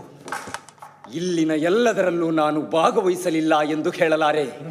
ಇದು ಅನ್ಯಾಯವೆಂದು ಗೊತ್ತಿದ್ದರೂ ನಮ್ಮ ಚರ್ಮದಿಂದ ನಾವು ಹೇಗೆ ತಪ್ಪಿಸಿಕೊಳ್ಳಲು ಸಾಧ್ಯವಿಲ್ಲವೋ ಹಾಗೆ ಇಲ್ಲೇ ಈ ಕೊಳಚೆಗೆಲ್ಲೇ ಉಳಿದೆವು. ಈಗ ತಾವು ಆಗಮಿಸಿದ್ದೀರಿ. ಹೊಸ ಗಾಳಿ ಬೀಸತೊಡಗಿದೆ. ಎಲ್ಲರಲ್ಲೂ ನಿಷ್ಠೆ ಹುಟ್ಟಿಸಬಲ್ಲ ದಿಟ್ಟ ಧೀಮಂತರಾದ ತಮಗೆ ನನ್ನ ದೇಹ, ಮನಸ್ಸು, ಆಸ್ತಿ, ಕುಟುಂಬ ಎಲ್ಲವನ್ನು ಅರ್ಪಿಸಿಕೊಳ್ಳಬಲ್ಲೆ. ಈಗ ತಾನೇ ನಮ್ಮ ಈ ದೊರೆಯೊಂದಿಗೆ ತಮಗಾಗಿ ಸರಿಯಾದ ವೈದ್ಯರನ್ನು ಆಯ್ಕೆ ಮಾಡಬೇಕೆಂದು ಕೇಳಿದೆ. ನಿಮ್ಮ ಆರೋಗ್ಯ ಇಡೀ ದೇಶ ಮತ್ತು ಜಗತ್ತಿಗೆ ಮುಖ್ಯವೆಂದು ಕೇಳಿದೆ. ನಮ್ಮ ಹಿತವಚನಕ್ಕೆ ಕಿವಿಗೊಡದೆ ದೇಶವನ್ನ ಈ ಸ್ಥಿತಿಗೆ ತಂದಿರೆಂದು ನಮ್ಮ ಈ ದೊರೆಗೆ ಹೇಳಿದೆ. ದಿವಾನ್ ರಜ್ವಿ ಅವರೇ, ತಾವಾದರೂ ಸುಲ್ತಾನರಿಗೆ ದೇವರ ಸಮಾನರಾದ ನಾದಿರ್ ದೊರೆಗಳಿಗೆ ಹೇಳಬೇಕು. ನಾನು ಮಕ್ಕಳೊಂದಿಗ ಕುತಂತ್ರ ಅರಿಯದವನು. ಜೀವನ ಪರ್ಯಂತ ತಮ್ಮೆಲ್ಲರ ಸೇವೆ ಮಾಡಬಲ್ಲೆ. ರಾತ್ರಿ ಹಗಲಾಗಲು ಪ್ರಯತ್ನಿಸುವುದಿಲ್ಲ. ಪಕ್ಷಾಂತರ, ಸಮಯ ಸಾಧಕತನ, ಘೋರ ಪಾತಕ.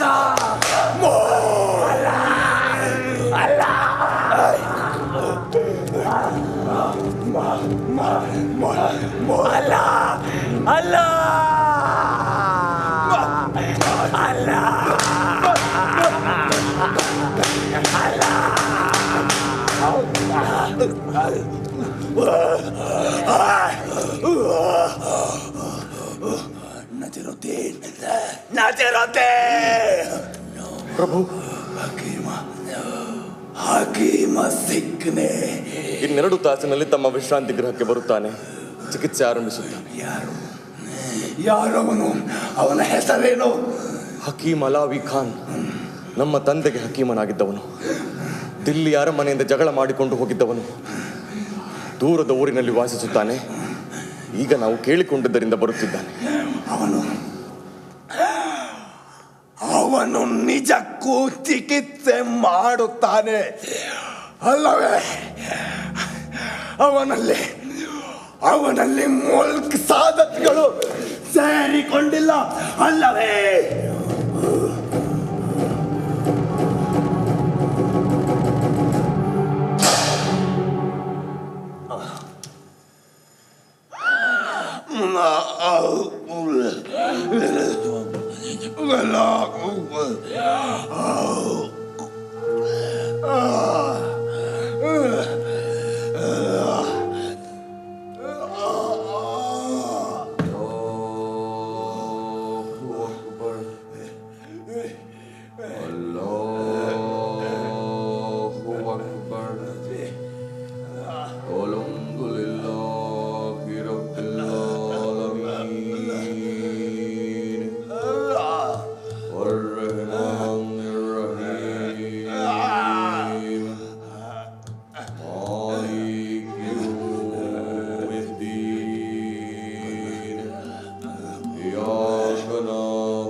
ಹೀಗೆ ಪರಿತಾಪ ಪಡುತ್ತಿದ್ದೀರಿ? ಎಷ್ಟು ದಿನದಿಂದ ನಿಮಗೆ ಈ ದಣಿವು ಅಂತ ಕೇಳಬಹುದೇ? ಕಳೆದ 15 ದಿನದಿಂದ ಪ್ರಭುಗಳು ತುಂಬಾ ತೊಳಲಾಡುತ್ತಿದ್ದಾರೆ. ನನಗೆ ತಮ್ಮಿಂದ ಕೆಲವು ಮುಖ್ಯ ಮಾಹಿತಿಗಳು ಬೇಕು. ನಾನು ತೊಂದರೆ ಕೊಡುತ್ತಿದ್ದರೆ ಕ್ಷಮಿಸಿ. ರಜ್ವಿ, ಇವನ ಪ್ರಶ್ನೆಗಳಿಗೆ ಉತ್ತರಿಸಿ. ತಾವು ನನ್ನನ್ನು ಕರೆಸಿದ ಉದ್ದೇಶ ಏನು? ಹಕೀಮರೇ, ತಮಗೆ ಕಾಣಿಸುತ್ತಿರುವಂತೆ ನೀವೇಕೆ ಉತ್ತರಿಸುತ್ತಿದ್ದೀರಿ? ಕಾಯಿಲೆಯಾಗಿರುವುದು ನಿಮಗಲ್ಲ. ನಾನು ಯಾರನ್ನು ನೋಯಿಸುವ ಉದ್ದೇಶದಿಂದ ಮಾತಾಡ್ತಿಲ್ಲ. ಕಾಯಿಲೆಯ ವ್ಯಕ್ತಿಯೇ ತನ್ನ ದೇಹದ ಕಷ್ಟಗಳ ಬಗ್ಗೆ ಮಾತಾಡುವುದಕ್ಕೂ ಬೇರೆಯವರು ಹೇಳುವುದಕ್ಕೂ ವ್ಯತ್ಯಾಸವಿದೆ. ದೇಹ ನಿಜಕ್ಕೂ ಗೊತ್ತಿರುವುದು ಆ ದೇಹ ಹೊತ್ತ ವ್ಯಕ್ತಿಗೆ. ರೋಗಿಯ ಕರುಳು, ಪಿತ್ತಕೋಶ, ಉದರ, ಹೃದಯ ಎಲ್ಲವೂ ರೋಗಿಗೆ ನೀಡುತ್ತಿರುವ ಕಿರಿಕಿರಿ. ಆ ರೋಗಿಯ ಧ್ವನಿ, ನಿಲುವು ಭಾಷೆಯ ಮೂಲಕ ಹೊರಹೊಮ್ಮುತ್ತದೆ. ಆ ಕಾರಣದಿಂದ ಮಾತ್ರ ಕೇಳುತ್ತಿದ್ದೇನೆ. ಸಾಧ್ಯವಾದರೆ ತಾವೇ ಉತ್ತರಿಸಬೇಕು. ನನ್ನ ಪ್ರಶ್ನೆಗಳು ವಿಚಿತ್ರವೆನ್ನಿಸಿದರೂ ಅದನ್ನು ಉತ್ತರಿಸಿದರೆ ಗುಣಪಡಿಸಲು ಸಹಾಯವಾಗುತ್ತದೆ.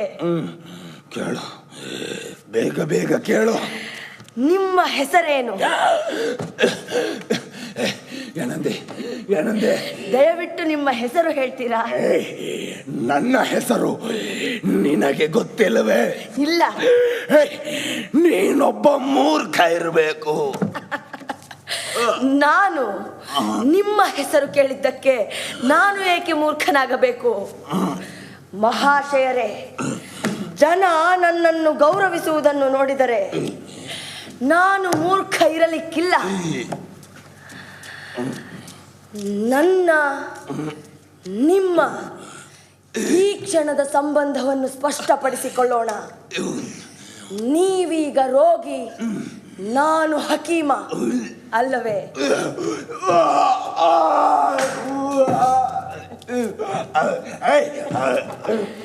ನಿಮಗೆ ಸ್ವಲ್ಪ ಹಠದ ಸ್ವಭಾವ ಇರುವಂತಿದೆ. ನಿಮ್ಮದು ಬಹಳ ಗಂಭೀರ ಕಾಯಿಲೆ. ಪೂರ್ತಿ ತಲಾಶ್ ಮಾಡಿ ಸೂಕ್ಷ್ಮವಾಗಿ ಪರೀಕ್ಷಿಸಿ ಔಷಧಿ ಕೊಡದಿದ್ದರೆ ಗುಣವಾಗುವುದು ಕಷ್ಟ. ನಿಮ್ಮನ್ನು ಹೆದರಿಸಲು ಇದನ್ನು ನಾನು ಹೇಳುತ್ತಿಲ್ಲ. ವೈದ್ಯ ಸಾಮಾನ್ಯವಾಗಿ ಗಂಭೀರ ಕಾಯಿಲೆಯನ್ನು ಸಾಮಾನ್ಯ ಕಾಯಿಲೆ ಅಂತ ಹೇಳ್ತಾನೆ. ನಾನು ನಿಮಗೆ ಸತ್ಯ ಹೇಳುವ ಸಲುವಾಗಿ ಹೇಳ್ತಿದ್ದೇನೆ, ಗಂಭೀರ ಕಾಯಿಲೆ. ನೀನು ಹೇಳು, ನಿನ್ನ ಹೆಸರೇನು? ಹಕೀಮ ಅಲಾವಿ ಖಾನ್. ಎಲ್ಲರೂ ಹೇಳುತ್ತಾರೆ ಬಾಲಿಮಾರನ್ ಗ್ರಾಮದ ಅಲಾವಿ ಖಾನ್. ಎಂತ ಹಕೀಮ? ತಲೆ ಹರಟೆ, ಗೋಬೆ ಮುದುಕ, ಕತ್ತೆಗೆ ವಯಸ್ಸಾದ ಹಾಗೆ ವಯಸ್ಸಾಗಿದೆ. ನಿನಗೆ ವಿವೇಕ ಬಂದಂತಿಲ್ಲ. ಮಗಳು, ನೀನೆಂಥ ವೈದ್ಯ? ಎಲ್ಲ ಬಿಟ್ಟು ಈ ವೃತ್ತಿಯನ್ನೇಕೆ ಆರಿಸಿಕೊಂಡೆ?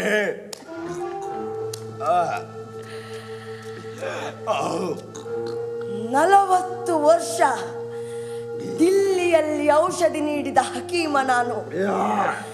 ನನ್ನ ತಂದೆ ರೆಹಮಾನ್ ಖಾನ್ ಕೂಡ ಹಕೀಮನಾಗಿದ್ದ. ನನ್ನನ್ನು ಹಕೀಮನಾಗಲೇಬೇಕೆಂದು ತರಬೇತಿ ನೀಡಿ ಬೆಳೆಸಿದ. ದಿಲ್ಲಿಯ ಬಡ ಜನರಿಗೆ ಔಷಧಿ ನೀಡುತ್ತಾ ಶುಶ್ರೂಷೆ ಮಾಡುತ್ತಾ ಕಾಲ ಹಾಕುತ್ತಿದ್ದೆ. ನನ್ನ ವಿಷಯ ಹೇಗೋ ಮೊಘಲ್ ದೊರೆಗಳಿಗೆ ಗೊತ್ತಾಯಿತು. ಅವರು ನನ್ನನ್ನು ಕರೆಸಿದರು. ಕೆಲವು ವರ್ಷ ಎಲ್ಲ ಸರಿಯಾಗಿತ್ತು. ಆಮೇಲೆ ನಾನು ಅರಮನೆಯ ರಾಜಕೀಯದಲ್ಲಿ ಸಿಕ್ಕಿ ಹಾಕಿಕೊಂಡಿರುವುದು ಗೊತ್ತಾಯಿತು. ರಾಜಕಾರಣಿಗಳ ಸೂಚನೆ ಮೇರೆಗೆ ಔಷಧಿ ಕೊಡಲು ಕೇಳಿಕೊಳ್ಳಲಾಯಿತು. ನಾನು ದಿಗ್ಭ್ರಮೆಗೊಂಡೆ. ಅಂಥ ಔಷಧ ನನ್ನಲ್ಲಿರಲಿಲ್ಲ. ದಿಲ್ಲಿಯ ಸರ್ಕಾರ ನನ್ನ ಮೇಲೆ ಪಿತೂರಿ ಶುರು ಮಾಡಿತು. ತಡ ಮಾಡಿದರೆ ಸೈತಾನನ ಗೆಳೆತನ ನನಗೆ ಕಟ್ಟಿಟ್ಟಿದ್ದು ಅನ್ನಿಸಿತು. ಆಗ ಅರಮನೆ ಬಿಟ್ಟೆ.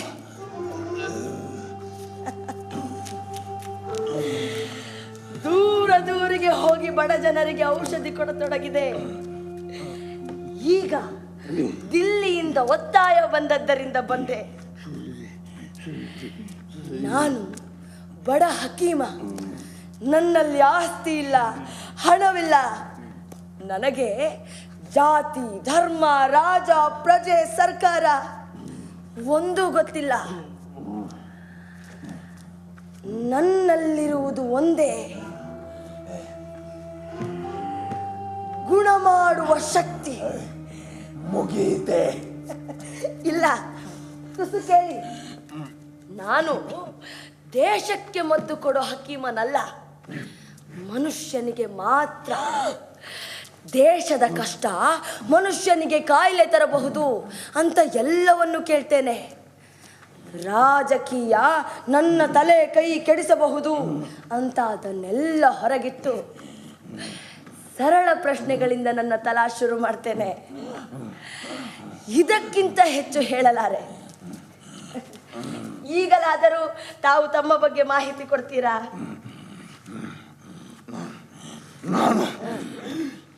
ನಾನು ನಾದಿರ್ ಶಾ, ಚಕ್ರವರ್ತಿ ನಾದಿರ್ ಶಾ. ಯಾರದು? ಹಕೀಮ, ಗೋಬೆ ಹಕೀಮ. ನನ್ನ ನಾಣಕಿಸುತ್ತಿದ್ದೆ. ಸಾಧ್ಯವಿಲ್ಲ, ಅದು ಸಾಧ್ಯವಿಲ್ಲ. ನಿನ್ನೆದುರು ನಿಂತಿರುವ ವ್ಯಕ್ತಿ ನಾದಿರ್ ಶಾ. ಅವನು ವ್ಯಕ್ತಿ ಅಲ್ಲ, ಕೇವಲ ವ್ಯಕ್ತಿ ಅಲ್ಲ, ಕಣ್ಣು ಹಾಕಿ ತನ್ನ ಗೆಲ್ಲಬಲ್ಲ ನಿಸರ್ಗದ ಚೈತನ್ಯ ನಾದಿರ್ ಶಾ. ಮತ್ತೊಮ್ಮೆ ಹೇಳುತ್ತೇನೆ ಕೇಳೋ. ಚಕ್ರವರ್ತಿ, ಪರಾಕ್ರಮಿ, ವೈರಿಗಳ ಜೊತೆಯಲ್ಲಿ ಸಿಡಿಲು ಸ್ಫೋಟಿಸುವ ಧೀರ ನಾದಿರ್ ಶಾ. ದಯವಿಟ್ಟು ನಾನು ಹೇಳಿದಂತೆ ಹೇಳಿ. ನಾನು ನಾದಿರ್ ಶಾ, ಕಾಯಿಲೆಯಿಂದ ನರಳುತ್ತಿರುವೆ. ದಯವಿಟ್ಟು ನನ್ನನ್ನು ಗುಣಪಡಿಸಿ. ಹೇಳುವುದಿಲ್ಲ. ನೀನೆಷ್ಟೇ ಕೇಳಿಕೊಂಡ್ರು ಹೇಳುವುದಿಲ್ಲ. ನೀನೊಬ್ಬ ಉದ್ದಾಟ. ಇದಕ್ಕೂ ನನ್ನ ಕಾಯಿಲೆಗೂ ಏನು ಸಂಬಂಧ? ದೇಹ ಅಂದರೆ ನೀವು ಎಲುಬು ಮಾಂಸ ಮಾತ್ರ ಅಂತ ತಿಳಿದಿರುವಂತಿದೆ. ದೇಹ, ಮನಸ್ಸು, ಆತ್ಮ ಚೈತನ್ಯದಿಂದ ಕೂಡಿದ್ದು. ಹಾಗೆಯೇ ಘನತೆ, ಮರ್ಯಾದೆ, ಅಧಿಕಾರದಿಂದ ಕೂಡ, ಗೆಲ್ಲುವ ಛಲ, ಆಳುವ ಶಕ್ತಿಯಿಂದ ಕೂಡ, ಕೆಟ್ಟವರ ಸೊಕ್ಕು ಮುರಿಯುವ, ಕೋಟೆ ಕೊತ್ತಲಗಳನ್ನು ವಶಪಡಿಸಿಕೊಳ್ಳುವ ಛಲ ಕೂಡ. ನಿನ್ನಂತ ಮುದಿಗೂಬೆಗೆ ಇದು ಅರ್ಥವಾಗಲಾರದು. ನಿನಗೆ ಇದು ಬೇಕಿಲ್ಲ ಅಂತ ಗೊತ್ತು. ನೀವು ಆತ್ಮಹತ್ಯೆಯ ದಾರಿಯಲ್ಲಿದ್ದೀರಿ.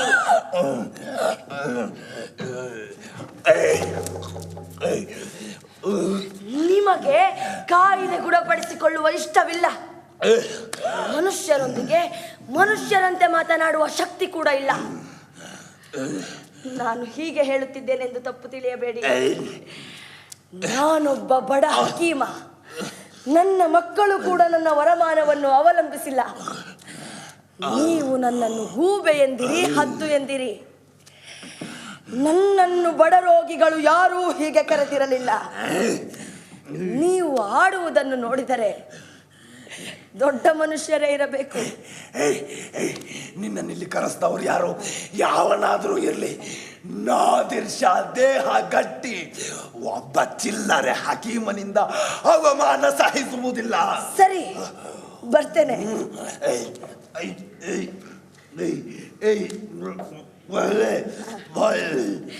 ನಿಮಗೆ ತೊಂದರೆ ಕೊಟ್ಟಿದ್ದಕ್ಕೆ ಕ್ಷಮಿಸಿ. ನಿಮ್ಮ ಬೈಗುಳದಿಂದ ನನಗೇನೂ ಬೇಸರವಾಗಿಲ್ಲ.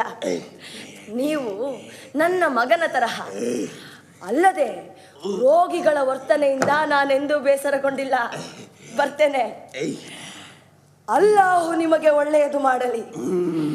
ಕಾಯಿಲೆಯಿಂದ ಅಲ್ಲೋಲ ಕಲ್ಲೋಲವಾಗಿರುವ ನಿಮ್ಮ ಆತ್ಮಕ್ಕೆ ಶಾಂತಿ ಸಿಗಲಿ. ಅಲ್ಲಾಹೇ ಖಾನ್, ನಿನ್ನನ್ನ ಕ್ಷಣಾರ್ಧದಲ್ಲಿ ಕತ್ತರಿಸಿ ನಾಯಿ ನರಿಗಳಿಗೆ ಸೇಯಬಲ್ಲೆ. ಗೊತ್ತು. ನಿನಗೆ ಇಲ್ಲಿಂದ ಬಿಡುಗಡೆಯೇ ಇಲ್ಲದಂತೆ ಮಾಡಬಲ್ಲೆ. ಅದು ಆಗಲೇ ಹಿಂದೂಸ್ಥಾನದಲ್ಲಿ ಕಂಡ ಇನ್ನೊಂದು ವಿಚಿತ್ರ ನೀನು. ಇಲ್ಲಿಯ ಜನ ಆಡಿದ ಮಾತಿಗೆ 100 ಅರ್ಥಗಳು, 100 ಸುಳ್ಳುಗಳು. ನನ್ನ ಮಾತಿನಲ್ಲಿ ಹೇಳುವುದಿಲ್ಲ, ತೊಲಗು. ನಿನ್ನ ಮುಖ ನೋಡಲಾಗುತ್ತಿಲ್ಲ, ದುಷ್ಟ ಮುದುಕ. ರಜ್ವಿ ರಜ್ವಿ ಕಳಿಸಿ ಅವನನ್ನ. ತಲೆ ಹರಟೆ. ನೀವು ಬುದ್ಧಿಯೇ ಇಲ್ಲದ ಜನ. ಅವನನ್ನ ನೋಡಿದರೆ ನಿಮಗೆ ತಿಳಿಬೇಕಿತ್ತು. ದುಷ್ಟ ಮುದುಕ. ಬೇರೆ ಹಕೀಮರನ್ನ ಕರೆಸಿ, ಮುದುಕರು, ತಲೆ ಪ್ರತಿಷ್ಠೆ ಗೋಬೆಗಳು, ಉದ್ದಟ ಹಕೀಮರು, ಇಂಥವರನ್ನ ಕರೆಸಬೇಡಿ. ಒಂದು ಮುಖ್ಯ ಸುದ್ದಿ ಪ್ರಭು. ದಿಲ್ಲಿಯ ಬಾದ್ಶಾ ಮತ್ತು ಅಧಿಕಾರಿಗಳೆಲ್ಲ ಹಕೀಮರ ಬಗ್ಗೆ ಸುಳ್ಳು ಹೇಳಿದ್ದಾರೆ. ಅವರು ಯಾರು ತಮಗೆ ಹೆದರಿ ದಿಲ್ಲಿಯನ್ನು ಬಿಟ್ಟು ಹೊರಟು ಹೋಗಿಲ್ಲ ಪ್ರಭು. ತಮ್ಮ ಸೇವೆಗಾಗಿ ಕಾಯುತ್ತಿದ್ದಾರೆ. ಮನೆಯ ಹೊರಗೆ ಸಾಲು ಸಾಲಾಗಿ ನಿಂತಿದ್ದಾರೆ ಪ್ರಭು. ಅವರಲ್ಲೇ ಉತ್ತಮರನ್ನ ಕರೆಸು. ಅಪ್ಪಣೆ ಪ್ರಭು, ಈಗಲೇ ಕರೆತರುತ್ತೇನೆ.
ನಿನ್ನ ಹೆಸರೇನು?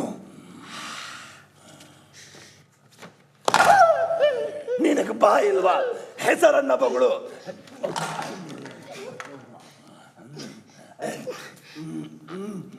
ನಾನು ಸರ್ಕಾರಿ ವೈದ್ಯ ಶಂಶುದ್ದೀನ್ ಖಾನ್. ನಿನಗೆ ಆ ಮುದುಕ ಅಲಾವಿ ಖಾನ್ ಗೊತ್ತಾ? ಆ ತರಲೆ ಮುದುಕ ಅಲಾವಿ ಖಾನ್ ಅವನು ಯಾರಿಗೆ ಗೊತ್ತಿಲ್ಲ ಜನಾಬ್. ಇಡೀ ದಿಲ್ಲಿ ಮತ್ತು ಸುತ್ತಣ ಪ್ರದೇಶದಲ್ಲಿ ತರಲೆ ಮುದುಕ ಅಂತ ಗೊತ್ತು. ಜಗಳ ಗಂಟ ಕಾಲ್ ಕೆರೆದು ಜಗಳ ತೆಗಿತಾನ. ಹೌದು ಜೋರ್. ಅವನು ಕಾಯಿಲೆ ಗುಣ ಮಾಡೋದಕ್ಕಿಂತ ಜಗಳ ಕಾದದ್ದ ಹೆಚ್ಚು. ಕಳೆದ 40 ವರ್ಷದಿಂದ ಕಿತ್ತಾಡ್ತಾನ ಇದ್ದಾನೆ. 40 ವರ್ಷದಿಂದ ಅಷ್ಟಿಷ್ಟು ಹೆಸರು ಮಾಡಿದ್ದ. ಒಂದ್ಸಲ ಮೊಘಲ್ ದೊರೆಯ ಮೈ ಜಡ್ಡಾಯ್ತು. ಮಂತ್ರಿಗಳು ಒಳ್ಳೆ ವೈದ್ಯ ಬೇಕು ಅಂತ ಅವನನ್ನು ಕರೆಸಿದ್ರು. ಬಂದ ನೋಡಿ ಅರಮನೆಗೆ. ದಿವಾನ, ಮಂತ್ರಿ, ಸೇನಾನಿಗಳನ್ನೆಲ್ಲ ಕಸಕ್ಕಿಂತ ಕಡೆ ಕಂಡ. ಮೊಘಲ್ ಚಕ್ರವರ್ತಿ 10 ಸಲ ಕೂತೇಳುವಂತೆ ಮಾಡ್ದ. ಸಹಜವಾಗಿ ದಿವಾಂದ್ರಿಗೆ ಆಕ್ಷೇಪಣೆ ಎತ್ತಿದ್ರು. ಅವ್ರ ಮೇಲೆ ಈ ಅಲಾವಿ ತಿರುಗಿದ್ದ. ಸರ್ಕಾರಿ ಆಸ್ಪತ್ರೆಗಳಿಗೆ ಆಗ್ತಾ ಇರೋದು, ಆಗದೆ ಇರೋದು ಎಲ್ಲವನ್ನ ಎತ್ಕೊಂಡು ಚೀರಾಡಿ ರಂಪ ಮಾಡ್ದ. ಬಂಡ ಸ್ವಾಮಿ, ಮಹಾ ಬಂಡ. ಅವನ ಹತ್ರ ಒಂದೇ ಒಂದು ಶಿಫಾರಸು ಪತ್ರ ಕೂಡ ಇಲ್ಲ.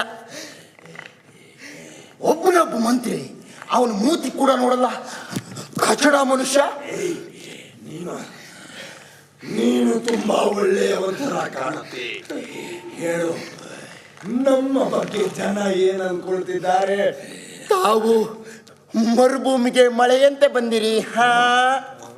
ವಿಧವೆಯಾದ ಹೆಂಗಸಿಗೆ ಆಸರೆಯಂತೆ ಬಂದಿರಿ.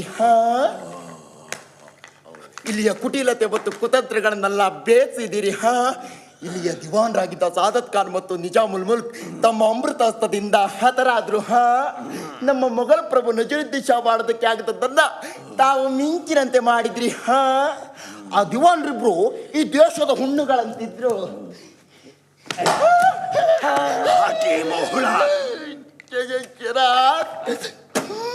ನನ್ನಿಂದ ತಪ್ಪೇನಾದ್ರೂ ಆಯ್ತಾ? ನಿನ್ನಿಂದ ಕಾಯಿಲೆ ವಾಸಿ ಆಗ್ತಾ ಇಲ್ಲ. ನಿನ್ನ ಮಾತುಗಳಿಂದ ತಲೆನೋವು ಜಾಸ್ತಿ ಆಗ್ತಾ ಇದೆ. ನಿನ್ನ ಗಂಟು ಮುಟ್ಟೆ ಕಟ್ಕೋ, ಹೊರಡು ಇಲ್ಲಿಂದ. ಅಲಾವಿಯನ್ನು ರಣ ಹದ್ದಿಗೆ ಬದಲು ಅರಚುವ ಕತ್ತೆ ನೀನು ಬಂದೆ. ನಮಗೆ ಈ ತಲೆನೋವು ದಿಗ್ಭ್ರಮೆಯಿಂದ ಬಿಡುಗಡೆಯೇ ಇಲ್ಲ ಅನ್ಸುತ್ತೆ. ರಜ್ವಿ ಕಳಿಸಿ ಅವನನ್ನ. ಆ ದುಷ್ಟ ಕ್ರಿಮಿ ಹಣ ಕೊಡ್ತಾರೋ ಇಲ್ವೋ ಅಂತ ಹ್ಯಾಕ್ ಗೊಂದಲಗೊಂಡಿದೆ ನೋಡಿ. ಸಾಕಷ್ಟು ಕೊಟ್ಟು ಕಳಿಸಿ. ನನ್ನ ಕಾಯಿಲೆ ಜಾಸ್ತಿ ಆಗ್ತಾ ಇದೆ. ಇದಕ್ಕೆ ಮಾತಿಲ್ಲ ಅನ್ಸುತ್ತೆ. ಎಲ್ಲಿ ಆ ಮಮತಾಜ್ ಅವಳನ್ನ ಕರೆಸಿ ಸ್ವಲ್ಪ ಹೆಂಡ ತಗೊಂಬನ್ನಿ, ಕುಣಿಸಿ, ಎಲ್ರನ್ನ ಕುಣಿಸಿ, ನನ್ನ ದೇಹದ ಕಾಯಿಲೆಗಳು ಕಿತ್ತು ಹೋಗುವಂತೆ ಕುಣಿಸಿ.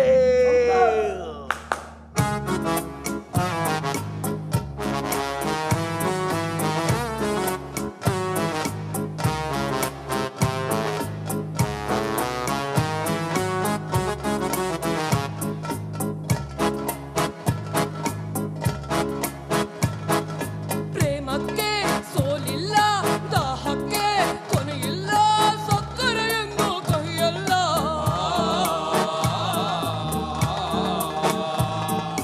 ಯೌವನದ ಬಲೆಯೊಳಗೆ, ದ್ರಾಕ್ಷಾರಸದ ಕೊಳದೊಳಗೆ ಬಿದ್ದವರಾರು ಉಳಿದಿಲ್ಲ.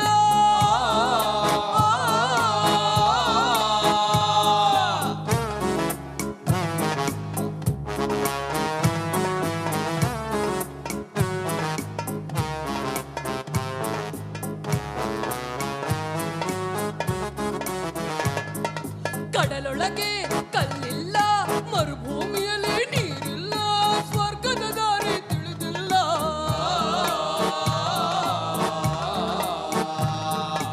ನಾರಿಯರ ನೋಟಕ್ಕೆ, ಮಾನಿನಿಯ ಮಾಟಕ್ಕೆ ಸೋತವರೆಂದು ಗೆದ್ದಿಲ್ಲ.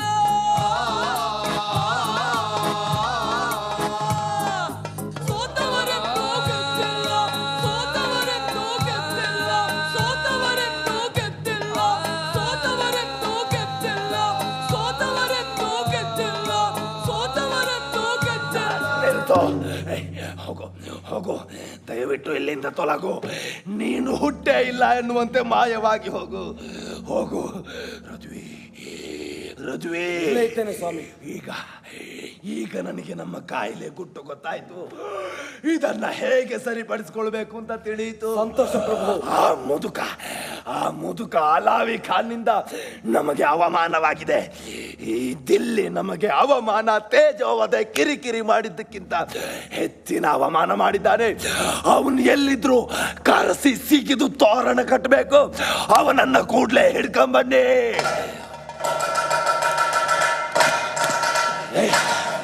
ತಾವು ಅಪ್ಪಣೆ ಮಾಡಿದರೆ ಮಾತ್ರ ಹೇಳುತ್ತೇನೆ. ನಿನಗನ್ನಿಸಿದ್ದನ್ನ ಹೇಳು. ತಾವು ಅಲ್ಲಾಹನನ್ನು ಬಿಟ್ಟು ಬೇರೊಬ್ಬರನ್ನು ನಂಬಬಾರದು. ತಮ್ಮನ್ನು ಅಸ್ವಸ್ಥರನ್ನಾಗಿ ಮಾಡಿರುವ ದುಷ್ಟರು ಸೈತಾನನ ಸಂತತಿಯವರು. ಒಂದು ಹಾಡಿಗಾಗಿ ಒಂದು ರಾಜ್ಯವನ್ನೇ ಕೊಡಬಲ್ಲ, ಒಂದು ಹೆಣ್ಣಿಗಾಗಿ ಮಾನವನ್ನೇ ಕೊಡಬಲ್ಲ ಮೂರ್ತಿ ಪೂಜಕರು. ಇಲ್ಲಿ ಕೊಲೆ ಮತ್ತು ರಕ್ತಪಾತಗಳು ಮಾತ್ರ ಸ್ಪಷ್ಟತೆ ತರಬಲ್ಲದು.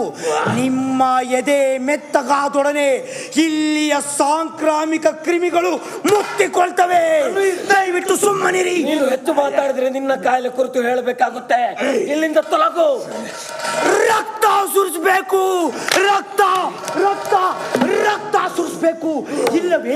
ಇಲ್ಲವೇ ನಿಮ್ಮ ರಕ್ತ ಸುರಿಸಲು ಅವಕಾಶ ಕೊಡಬೇಕು. ಗಂಡಸಿನಂತೆ ವರ್ತಿಸುವುದೊಂದೇ ಇಲ್ಲಿ ದಾರಿ. ರಕ್ತ ನನ್ನ ದೊರೆಗೆ ಅಲ್ಲ ಒಳ್ಳೆಯದು ಮಾಡಲಿ. ಸತ್ಯವೇ ಕಾಣದಂತೆ ಮಬ್ಬು ಕವಿದಿರುವ ಹಾದಿ ಬೆಳಕಿನಿಂದ ತೆರೆದುಕೊಳ್ಳಲಿ. ರಕ್ತ ಸುರಿಸಬೇಕು. ರಕ್ತ ರಕ್ತ ರಕ್ತ ರಕ್ತ ರಕ್ತ ರಕ್ತ ರಕ್ತ.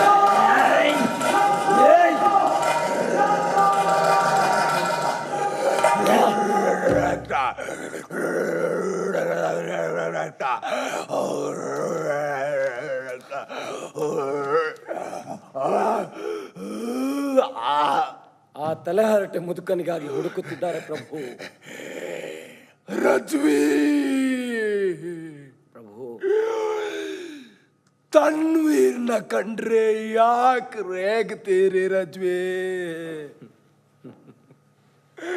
ಅವರ ಕಥೆ ನಿಮಗೆ ಗೊತ್ತಿಲ್ಲ ಪ್ರಭು. ನಮ್ಮ ಸೈನ್ಯದೊಳಗೆ ಅವನದೊಂದು ಚಿಕ್ಕ ಸೈನ್ಯ. ನಿತ್ಯ ಕೊಲೆ, ಸುಲಿಗೆ, ಅತ್ಯಾಚಾರ ಅವನ ಕೆಲಸ. ಅವನು ಪೂರ್ತಿ ಹುಚ್ಚನಾಗಿದ್ದಾನೆ. ಅಧಿಕಾರದ ಸೊಕ್ಕು ಅವನ ತಲೆಗೇರಿದೆ. ಅವನನ್ನು ಸೈನ್ಯದಿಂದ ಒತ್ತೋಡಿಸಲು ಆಗುತ್ತಿಲ್ಲ. 100 ಸೈನಿಕರು ಅವನಂತೆಯೇ ಆಗುತ್ತಿದ್ದಾರೆ.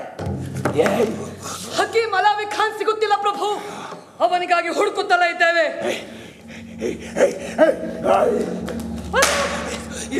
ಇದು ಮೊಘಲರ ಇನ್ನೊಂದು ಚೇಷ್ಟೆ. ಆ ಮುಟ್ಟಾಳ ದೊರೆ ನಜೀರುದ್ದೀನ್ಗೆ ಹೇಳಿದಿರಾ? ಅವರೇ ಕೂತು ಹುಡುಕತೊಡಗಿದ್ದಾರೆ ಪ್ರಭು. ಸತ್ತು ಹೋದನೋ ಏನೋ ಮುದುಕ. ಸತ್ತಿದ್ದರೂ ಆಶ್ಚರ್ಯವಿಲ್ಲ ಸ್ವಾಮಿ. ಇದೊಂದು ಬಹುಮುಖ್ಯ ಕೆಲಸ. ಈ ಮೂರ್ಖ ಮುದುಕ ಅಲಾವಿ ಖಾನ್ನಿಂದ ನಮಗೆ ಅವಮಾನವಾಗಿದೆ.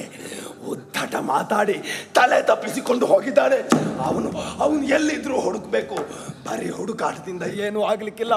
ದಿಲ್ಲಿ ಹಳ್ಳಿಗಳ ಬೀದಿಗಳಲ್ಲಿ ಸಾರಿ ಹೇಳಿ ಉದ್ದಗಡ್ಡದ ಪೆದ್ದು ಕಳೆಯ ಮುದಿಯ ಹಕೀಮ್ ಅಲಾವಿ ಎಲ್ಲಿದ್ರೂ ಹಿಡಿದು ತರಬೇಕು. ತಂದವರಿಗೆ 1,000 ವರಹ ಬಹುಮಾನವಿದೆ. ಅದಕ್ಕೂ ಮಣಿಯದಿದ್ದರೆ, ಈ ಹಕೀಮ ಕೂಡಲೇ ನಾದಿರ್ ದೊರೆ ಎದುರು ಕಾಣಿಸಿಕೊಳ್ಳದಿದ್ದರೆ ಅವನ ಕುಟುಂಬವನ್ನೊಳಗೊಂಡು ಇಡೀ ದಿಲ್ಲಿಯನ್ನ ಸುಟ್ಟು ಭಸ್ಮ ಮಾಡುವುದಾಗಿ ಡಂಗುರ ಹೊಡೆಸಿ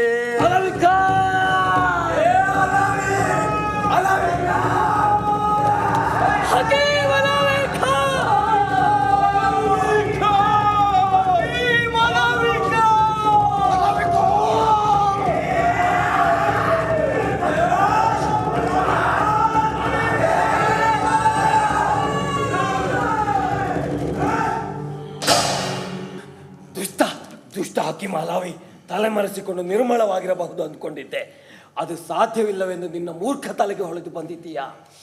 ದೊರೆ ನಾದಿರ್ ಶಾ ಅವರ ಸಿಟ್ಟು ಕೇಳಿಸಿ ಉಳಿಯುವ ನರ ಪ್ರಾಣಿ ಹುಟ್ಟಿಲ್ಲ. ನಿನ್ನ ಪಿತೂರಿ ತಲೆಹರಟೆ ಸ್ವಪ್ರತಿಷ್ಠೆಗೆ ಇಡೀ ದಿಲ್ಲಿ ತತ್ತರಿಸಿ ಹೋಗಿದೆ. ಪ್ರಭು, ನೀವಿನ್ನು ಹೊರಡಿ, ನಾನು ನೋಡಿಕೊಳ್ತೇನೆ. ಮತ್ತೆ ನಾನು ಕರೆಯುವವರೆಗೆ ಬರಬೇಡಿ. ನಾನು ಕರೆಯುವವರೆಗೆ ಬರಬೇಡಿ.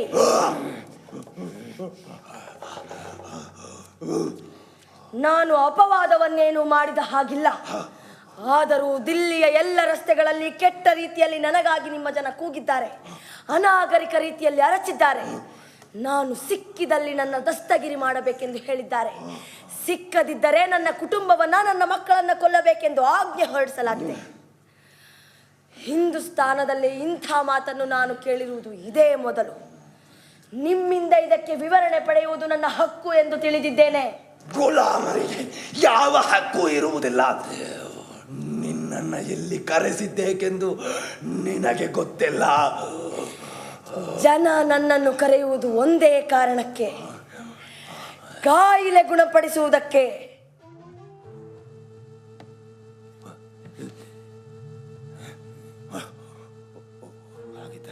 ಹಾಗಿದ್ದರೆ ಗುಣಪಡಿಸು. ಸರಿ, ಹಾಗಾದರೆ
ಹೇಳಿ, ನನ್ನ ಹೆಸರು ನಾದಿರ್ ಶಾ. ನನಗೆ ಭೀಕರ ಕಾಯಿಲೆಯಾಗಿದೆ. ದಯವಿಟ್ಟು ನನ್ನನ್ನು ಗುಣಪಡಿಸಿ. ಹೇಳುವುದಿಲ್ಲ. ಇದನ್ನಾದರೂ ಹೇಳಿ. ಸರ್ವಶಕ್ತ ಅಲ್ಲಾಹು ನನ್ನ ದೇಹ ಮತ್ತು ಮನಸ್ಸು ರೋಗಕ್ಕೊಳಗಾಗಿವೆ. ನಿನ್ನ ಮಗನಾದ ನಾನು ಬೇಡಿಕೊಳ್ಳುತ್ತಿದ್ದೇನೆ, ಈ ಹಕೀಮನ ಮೂಲಕ ನನಗೆ ಆರೋಗ್ಯ ದಯಪಾಲಿಸು. ದೊರೆ ಯಾರು ಹೇಳಿದಂತೆಯೂ ಕೇಳುವುದು ಸಾಧ್ಯವಿಲ್ಲ. ರಜ್ವೆ, ಉಮರ್, ಫಾರೂಕ್, ಅವರು ಯಾರೂ ಬರುವುದಿಲ್ಲ. ನೀವೀಗ ನನ್ನ ರೋಗಿ, ನಾನು ವೈದ್ಯ. ನಾನು ಹೇಳಿದಂತೆ ಕೇಳಬೇಕು.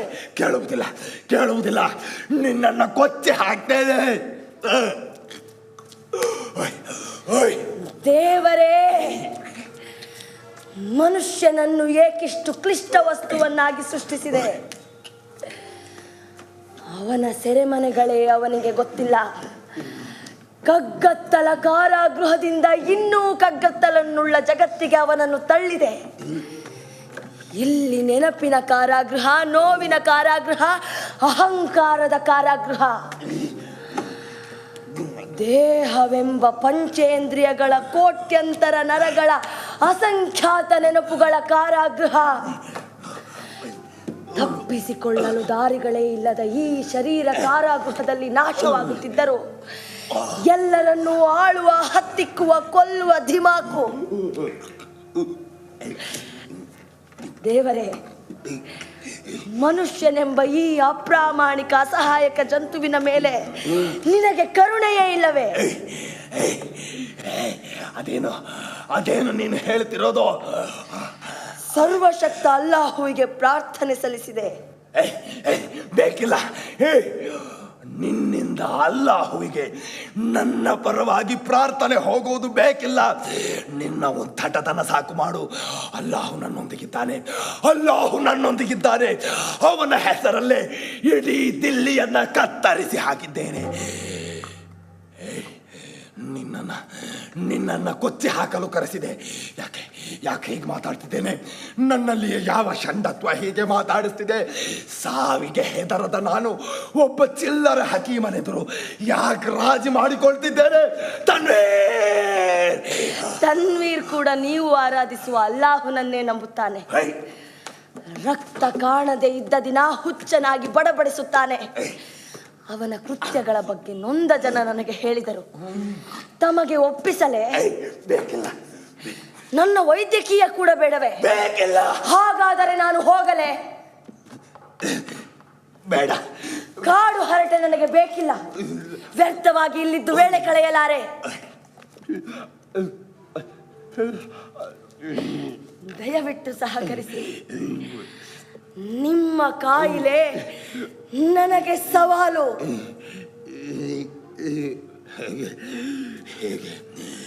ಹೇಗೆ ಸಹಕರಿಸಲಿ? ಮೊದಲು ವಿನಯ. ನನ್ನ ವೈದ್ಯಕೀಯ ವೃತ್ತಿಯ ಬಗ್ಗೆ ರೋಗಿಗೆ ಸಹಜವಾದ ವಿನಯ ತೋರಿಸಿ. ನನ್ನ ಪೂರ್ಣ ಹೆಸರು ನಾದಿರ್ ಶಾ ತಹಮನ್ ಕ್ವಾಲಿ ಖಾನ್. ನನಗೆ ಭೀಕರ ಕಾಯಿಲೆ ಆಗಿದೆ. ಹಕೀಮ್ ಅಲಾವಿ, ನೀನು ದುಷ್ಟ, ದುರಹಂಕಾರಿ. ಆದರೂ ನೀನು ನನ್ನ ಕಾಯಿಲೆ ಗುಣಪಡಿಸಬಹುದೆಂಬ ಸಣ್ಣ ಆಸೆ ಹೇಗೋ ನನ್ನಲ್ಲಿ ಹುಟ್ಟಿಕೊಂಡಿದೆ. ಈ ಆಸೆ ಹೇಗೆ ಹುಟ್ಟಿಕೊಂಡಿತ್ತೋ ಗೊತ್ತಿಲ್ಲ. ಎಲ್ಲರೂ ನನ್ನನ್ನು ಮೆಚ್ಚಿಸುವುದಕ್ಕಾಗಿ ಸುಳ್ಳುಗಳನ್ನೇ ಹೇಳುತ್ತಿದ್ದರೆ ನೀನು ಕಠೋರವಾಗಿ ಮಾತಾಡಿದೆ. ನಿನ್ನ ವಯಸ್ಸು ನಿನಗೆ ಆ ಧೈರ್ಯ ತಂದಿರಬೇಕು. ನಿನ್ನ ಮಾತುಗಳನ್ನು ಕೇಳುವಾಗ ನನ್ನ ದೇಹ ಬೆಚ್ಚುತ್ತಿದ್ದರು. ಆತ್ಮಕ್ಕೇನೋ ಆನಂದವಾಗುತ್ತಿತ್ತು. ಇದು ಕೂಡ ನಿನ್ನ ತಂತ್ರವಿರಬಹುದು ಎಂದು ನಿನಗೆ ಕರೆ ಕಳಿಸಿದೆ. ನೀನು ಬಂದ ಮೇಲೆ ಕೊಲ್ಲುವುದನ್ನೇ ಮರೆತೆ. ಅದೆಲ್ಲ ಈಗ ಬೇಡ, ವೈದ್ಯಕೀಯಕ್ಕೆ ಬರೋಣ. ಕಳೆದ 2 ದಿನಗಳಿಂದ ನೀವು ಏನೇನು ಕೆಲಸ ಮಾಡಿದ್ದೀರಿ ಹೇಳಿ. ನನಗೆ ಮುಖಭಂಗ ಮಾಡಕೂಡದು. ಇಲ್ಲ, ಮಾಡುವುದಿಲ್ಲ. ಕೇಳಿದ ಪ್ರಶ್ನೆಗಳಿಗೆ ಪ್ರಾಮಾಣಿಕವಾಗಿ ಉತ್ತರಿಸಿ. ಇಬ್ಬರು ದುಷ್ಟರನ್ನ ಮುಗಿಸಿದ್ದೇವೆ. 3 ಹುಡುಗಿಯರಿಗೆ ನಮ್ಮ ಪುರುಷತ್ವ ತೋರಿಸಿದ್ದೇವೆ. ಈ 2 ದುಷ್ಟರ ಬಗ್ಗೆ ನೀವು ಕೇಳಿರಬಹುದು. 2 ಮೊಘಲ್ ದಿವಾನ್ರು, ಸಾದತ್ ಖಾನ್ ಮತ್ತು ನಿಜಾಮುಲ್ ಮುಲ್ಕ್. ಇನ್ನು 2ನೇ ಘಟನೆ ಬಗ್ಗೆ, ಈ ನಮ್ಮ ಕಾಯಿಲೆಗೆ ಪ್ರೇಮವೇ ಮದ್ದು ಎಂದು ಆ ಮುಟ್ಟಾಳ ದೊರೆಗೆ ಯಾರೋ ಹೇಳಿದರಂತೆ. 2 ಹುಡುಗಿಯರನ್ನ ಕಳಿಸಿದ ಹುಡುಗಿಯರನ್ನ ಹಾಗೆ ಬಿಟ್ಟರೆ ನಮ್ಮ ಪುರುಷತ್ವಕ್ಕೆ ಅವಮಾನ. ಈ ಕಾಯಿಲೆಯಲ್ಲೇ ಅವರನ್ನ ಕರೆದುಕೊಂಡದ್ದಾಯಿತು. ಆ ಹುಡುಗಿಯರ ಹೆಸರು ಇಲ್ಲ, ಗೊತ್ತಿಲ್ಲ. ಅವರು ಹುಡುಗಿಯರೇ, ಗರತಿಯರೇ, ವೇಶ್ಯೆಯರೇ? ಅದಾವುದನ್ನು ಕೇಳಲಿಲ್ಲ. ಅವರಿಬ್ಬರನ್ನೂ ಕರೆದುಕೊಂಡಿರಿ. ಅವರು ಒಳ್ಳೆಯವರೇ, ಕೆಟ್ಟವರೇ, ಕುಲೀನರೇ, ಜಾರಿಣಿಯರೇ? ಅದಾವುದನ್ನು ಕೇಳಲಿಲ್ಲ. ಕೇಳಲಿಲ್ಲ ಅಲ್ಲ, ಕೇಳುವ ಇಷ್ಟವಿರಲಿಲ್ಲ. ಮೊಘಲ್ ದೊರೆ ರೇಷ್ಮೆಯ ಗೊಂಬೆಗಳನ್ನು ಕಳಿಸಿದ್ದರೂ ಅವು ಹುಡುಗಿಯರೆಂದು ಕರೆದುಕೊಳ್ಳುತ್ತಿದ್ದೀರಿ. ಮಹಾಕವಿ ಸಾದಿ ಹೇಳಿದ, ಶರಣಾಗತನಾದವನು ಕುತಂತ್ರಿ ಎಂದು ಗೊತ್ತಿದ್ದರೂ ಆತನನ್ನು ಕ್ಷಮಿಸು, ಅವನ ಸೇವೆ ಸ್ವೀಕರಿಸು. ಸಾದತ್ ಖಾನ್ ಮತ್ತು ನಿಜಾಮುಲ್ ಮುಲ್ಕ್ ನೆಲಕ್ಕೆ ಬಿದ್ದ ಮೇಲೆ ಕೊಂದದ್ದು ವೀರನಾದವನ ಕೆಲಸವಲ್ಲ. ಅವರ ದಿವಾನ ಮರ್ಯಾದೆಗೂ ತಮ್ಮ ಮನುಷ್ಯತ್ವಕ್ಕೂ ಸಲ್ಲುವ ಕೃತ್ಯವಲ್ಲ. ಆದ್ದರಿಂದಲೇ ನಿಮ್ಮ ಹಿನ್ನೆಲೆ ತಿಳಿಯಬೇಕೆಂದು ಕುತೂಹಲವಾಗ್ತಿದೆ. ಹೇಳಿ, ನಿಮ್ಮ ತಂದೆಯ ವೃತ್ತಿ ಏನು? ಅದು ಅಷ್ಟು ಮುಖ್ಯವೇ? ಹೇಳಲು ಯಾಕೆ ಹಿಂಜರಿಕೆ? ನಮ್ಮ ಕಾಯಿಲೆ ನಮ್ಮ ತಂದೆಯಿಂದ ಬಂದದ್ದಲ್ಲ. ನೀನು ತಿಳಿದುಕೋ, ಇದಕ್ಕೂ ನಮ್ಮ ತಂದೆಗೂ ಸಂಬಂಧವಿಲ್ಲ. ಆ ಬಗ್ಗೆ ಮಾತಾಡಲು ನಮಗೆ ಇಷ್ಟ ಅಲ್ಲ. ಸರ್ವಶಕ್ತ ಅಲ್ಲಾಹು ಮನುಷ್ಯನ ಆತ್ಮವಂಚನೆಗೆ, ಕೀಳರಿಮೆಗೆ ಕೊನೆಯೇ ಇಲ್ಲವೇ? ಭೂಮಿಯನ್ನು ಮರೆಯುವ ಮನುಷ್ಯ, ತಾಯಿಯನ್ನು ನಿರ್ಲಕ್ಷಿಸುವ ಮನುಷ್ಯ, ತಂದೆಯ ಹೆಸರೆತ್ತಲು ನಾಚಿಕೊಳ್ಳುವ ಮನುಷ್ಯ.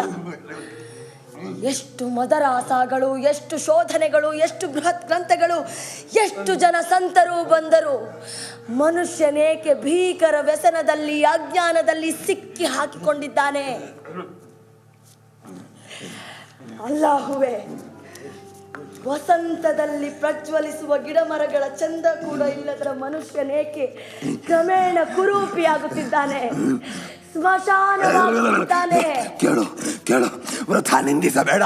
ಕೇಳು, ನನ್ನ ಅಪ್ಪ ಕುರಿ ಕಾಯುವವನಾಗಿದ್ದ. ಈಗ ನನ್ನ ಬಗ್ಗೆ ಇನ್ನಷ್ಟು ತಾತ್ಸಾರ ಪಡು. ನನ್ನ ಅಪ್ಪ ಕುರಿ ಕಾಯುವವನಾಗಿದ್ದ, ಬಡವನಾಗಿದ್ದ. ಅವನ ಹೊಟ್ಟೆಯಲ್ಲಿ ಹುಟ್ಟಿದ ನಾನು ಚಕ್ರವರ್ತಿಯಾಗಿದ್ದೇನೆ. ಏನು ಚಕ್ರವರ್ತಿ? ಯಾವ ತರಹದ ಚಕ್ರವರ್ತಿ? ಚಕ್ರವರ್ತಿಯ ಕರ್ತವ್ಯ ಏನು? ಶತ್ರುಗಳನ್ನ ಸದೆಬಡಿಯುವುದು, ದಿಟ್ಟತನದಿಂದ ಅಧಿಕಾರ ಭೋಗಿಸುವುದು. ಅದು ಒಂದು ಮುಖ. ಇನ್ನೊಂದು ಮುಖ ಕಣ್ಣು, ಕಿವಿ, ಮೂಗು ಎಲ್ಲವನ್ನು ಕಳೆದುಕೊಳ್ಳುವುದು. ಮೊನ್ನೆ ರೋಷನ್ನುದ್ದೌಲಾ ಮಸೀದಿಯ ಬಳಿ ಕೂತಿದ್ದಾಗ ಗುಂಡೊಂದು ಹಾರಿತು. ನಿಮ್ಮ ಅಂಗರಕ್ಷಕ ಸತ್ತ. ಕೂಡಲೇ ನೀವು ಇಡೀ ದಿಲ್ಲಿಯನ್ನು ತರಿದು ಹಾಕುವಂತೆ ಆಜ್ಞೆ ಮಾಡಿದಿರಿ. ಹೆಂಗಸು, ಮಕ್ಕಳು, ಮುಗ್ಧರು, ರೋಗಿಗಳು, ವೃತ್ತಿವಂತರು ಎಲ್ಲರನ್ನು ಮನೆಯಿಂದ ಹೊರಗೆಳೆದು ಅವಮಾನ ಮಾಡಿ ಕೊಲ್ಲತೊಡಗಿದಿರಿ. ಇದು ಯುದ್ಧವಲ್ಲ, ಶೌರ್ಯದ ಪ್ರದರ್ಶನವಲ್ಲ, ಕಗ್ಗೊಲೆ.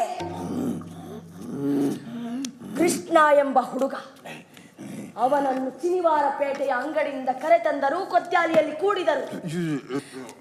ಅವನ ಹೆಂಡತಿ ಶಾರದ ಕಂಗಾಲಾಗಿ ಅಲ್ಲಿಗೆ ಬಂದಳು, ನಿಮ್ಮನ್ನು ಬೇಡಿಕೊಂಡಳು. ಆದರೆ ನೀವು ಕೇಳಲಿಲ್ಲ. ಅವಳ ಬಟ್ಟೆ ಬಿಚ್ಚಿ ಅತ್ಯಾಚಾರ ಮಾಡಿ ಗಂಡನೊಂದಿಗೆ ಕೊಚ್ಚಿ ಹಾಕಲಾಯಿತು.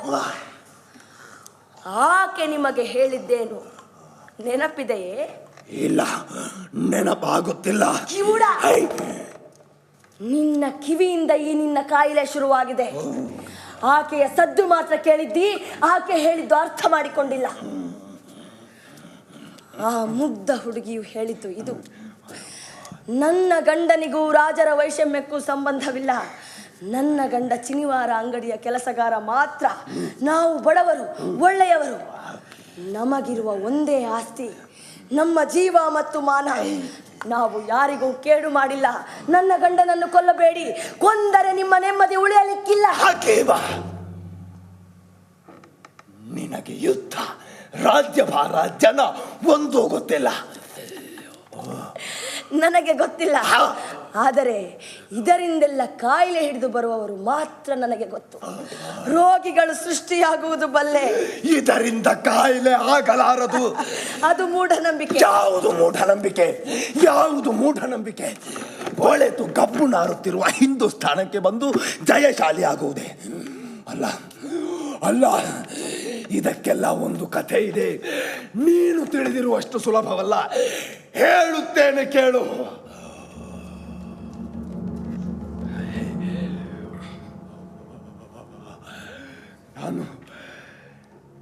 ನಾನು 15ನೇ ವರ್ಷದ ಹುಡುಗನಾಗಿದ್ದಾಗ ಒಂದು ಕನಸು ಕಂಡೆ.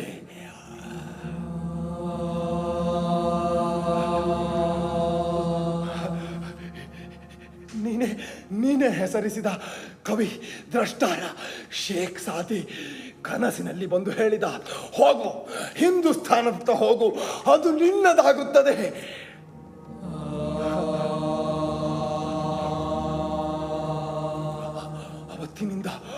ಅವತ್ತಿನಿಂದ 16 ಸಲ ಸರ್ವಶಕ್ತ ಅಲ್ಲಾಹು ನನಗೆ ಕನಸಿನಲ್ಲಿ ಬಂದು ಹುರಿ ತುಂಬಿಸಿದ. ನಾನು ಇಡೀ ಪರ್ಷಿಯಾ ಸುತ್ತಾಡಿ ಒಂದು ಸೈನ್ಯ ಕಟ್ಟಿದೆ. 1.5 ಲಕ್ಷ ಜನ ಶೂರರನ್ನು ಸೃಷ್ಟಿಸಿದೆ.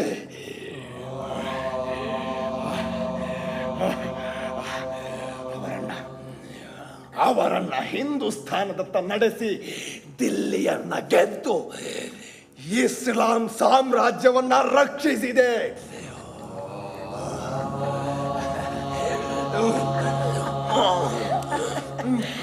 ಈ ಕನಸು ಯಾವಾಗ ಕಂಡೆ? ಸಾದಿ ಬಂದ ಕನಸು ಯಾವಾಗ ಬಿತ್ತು? 35 ವರ್ಷಗಳ ಹಿಂದೆ. ಸರಿಯಾಗಿ 35 ವರ್ಷಗಳ ಹಿಂದೆ ಚಳಿಗಾಲ ಪ್ರಾರಂಭವಾದ ದಿನ. ಹೌದು, ಚಳಿಗಾಲದ ಆರಂಭದ ದಿನ. ಅವತ್ತು ರಾತ್ರಿ ನನಗೊಂದು ಕನಸು ಬಿತ್ತು.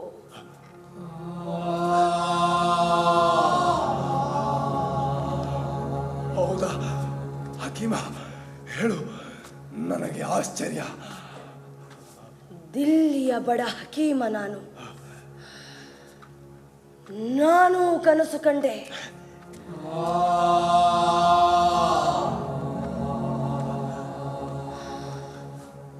ವಾಯುವ್ಯ ದಿಕ್ಕಿನಿಂದ ಹದ್ದಿನ ಪಡೆಯೊಂದು ಹಿಂದೂಸ್ಥಾನದ ಕಡೆಗೆ ಭಯಂಕರ ಸದ್ದು ಮಾಡುತ್ತಾ ಹಾರಿ ಬರುತ್ತಿರುವುದನ್ನು ಕಂಡೆ.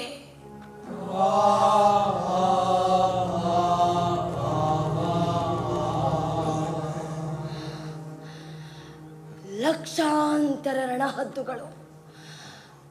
ರಣಹದ್ದೊಂದರ ನೇತೃತ್ವದಲ್ಲಿ ಹಾರಿ ಬರುತ್ತಿವೆ.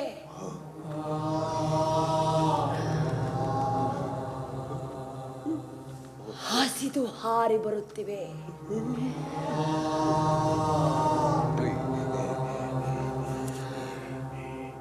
ಹೊಸ ದೇಶವೊಂದಕ್ಕೆ ಹಾರಿ ಬರುವ ಅವಕ್ಕೆ ಕಾಣುವುದೆಲ್ಲ ಆಹಾರ.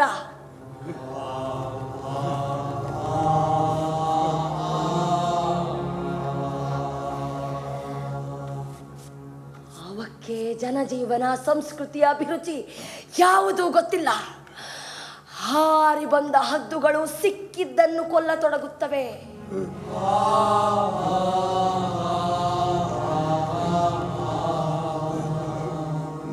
ಈ ಕೊಂದು ತಿನ್ನುವ ಅವಸರದ ಕೃತ್ಯದಲ್ಲಿ ಕಣ್ಣು, ಕಿವಿ, ಮೂಗು ಎಲ್ಲವನ್ನೂ ಕಳೆದುಕೊಳ್ಳುತ್ತವೆ.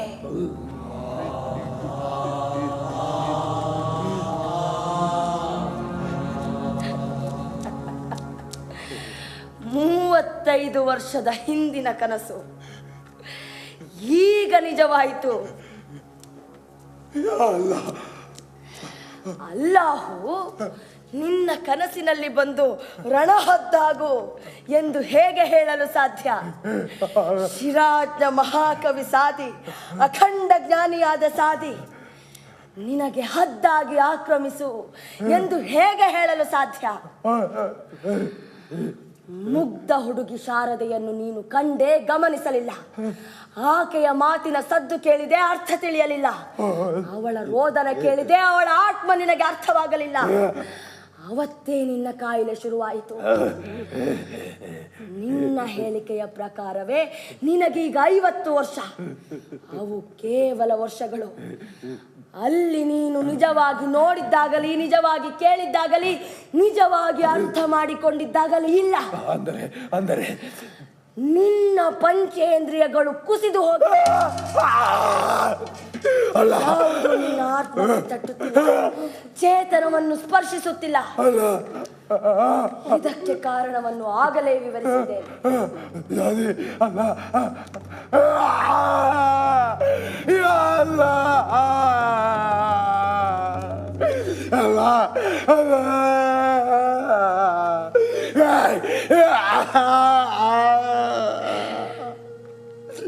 ಮಗು, ಮಗುವಾಗು. ಶಾರದೆಯ ಮಗುವಾಗು. ನಿನ್ನೆ ನೀನು ಕರೆದುಕೊಂಡ 2 ಹೆಣ್ಣುಗಳ ಮಗುವಾಗು. ನಿನ್ನ ತಾಯಿಯ ಯೋನಿಯಿಂದ ಹುಟ್ಟಿ ಕಣ್ಣು ತೆರೆದ ಮಗುವಾಗು. ಎಲ್ಲ ಅಹಂಕಾರಗಳು ಹುಟ್ಟುವುದಕ್ಕೆ ಮುಂಚೆ ಗೋಚರಿಸಿದ ಈ ಪ್ರಪಂಚವನ್ನು ನೋಡು.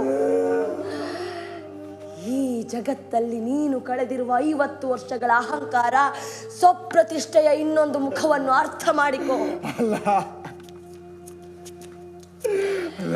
ಇಲ್ಲಿ ಯಾವುದು ಮುಖ್ಯ? ಯಾವುದರಿಂದ ದೇಹ ಚೈತನ್ಯ ಪಡೆಯುತ್ತದೆ? ಯಾವುದರಿಂದ ಆತಂಕ ಇಲ್ಲವಾಗುತ್ತದೆ? ಹಣದಿಂದ, ಆಕ್ರಮಣದಿಂದ, ಅಧಿಕಾರದಿಂದ, ಸಂಭೋಗದಿಂದ?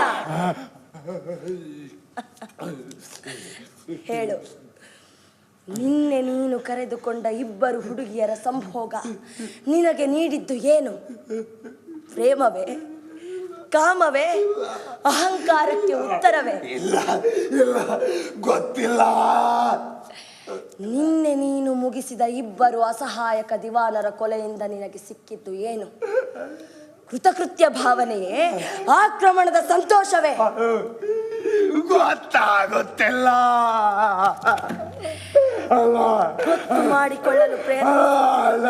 ಸ್ವಪ್ರತಿಷ್ಠನಿಗೆ, ಅಹಂಕಾರಿಗೆ ತನ್ನ ಕೃತ್ಯಗಳ ಪರಿಣಾಮವೇ ಗೊತ್ತಿರುವುದಿಲ್ಲ. ಕಣ್ಣು ಮುಚ್ಚಿ ಯೋಚಿಸು. ಅದೊಂದೇ ಕಣ್ಣು ಪಡೆಯುವ ಮಾರ್ಗ.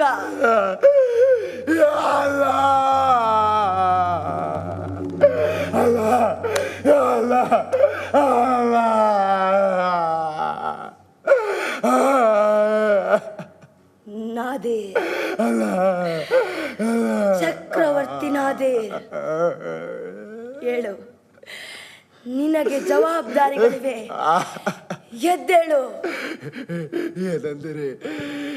ಏನಂದಿರಿ ಹಕೀಮರೇ? ಏನಂದಿರಿ? ನಾನು ತಪ್ಪು ಮಾತಾಡಿದ್ದರೆ ಕ್ಷಮಿಸಿ. ನೀವು ಚಕ್ರವರ್ತಿ, ನಾನು ಬಡ ಹಕೀಮ. ಆದರೆ ದಯವಿಟ್ಟು ತಿಳಿದುಕೊಳ್ಳಿ, ಚಕ್ರವರ್ತಿಯಾಗುವುದಕ್ಕೆ ಅನೇಕ ಮಾರ್ಗಗಳಿವೆ. ಸರ್ವಶಕ್ತ ಅಲ್ಲಾಹು ಯಾವುದೇ ಅಹಂಕಾರವಿಲ್ಲದ ಜಗತ್ತಿನ ಚಕ್ರವರ್ತಿ. ಕವಿ ಜಲಾಲುದ್ದೀನ್ ರೂಮಿ ಯಾವುದೇ ಪ್ರದರ್ಶನವಿಲ್ಲದ ಕಾವ್ಯಲೋಕದ ಚಕ್ರವರ್ತಿ, ಮನುಷ್ಯರನ್ನು ಅರ್ಥ ಮಾಡಿಕೊಳ್ಳುವ, ಅವರ ಅಳಲನ್ನು ತಿಳಿಯುವ ನಾಯಕ, ತಾನೇ ತಾನಾಗಿ ಎಲ್ಲ ಅಸಹಾಯಕ ಜನತೆಯ ಚಕ್ರವರ್ತಿ. ನಾನೊಂದು ಮಾತು ಹೇಳಬಹುದೇ? ಹೇಳಿ. ನೀವು ವೈದ್ಯ ಲೋಕದ ಚಕ್ರವರ್ತಿ? ಖಂಡಿತ ಅಲ್ಲ. ಯಾರ?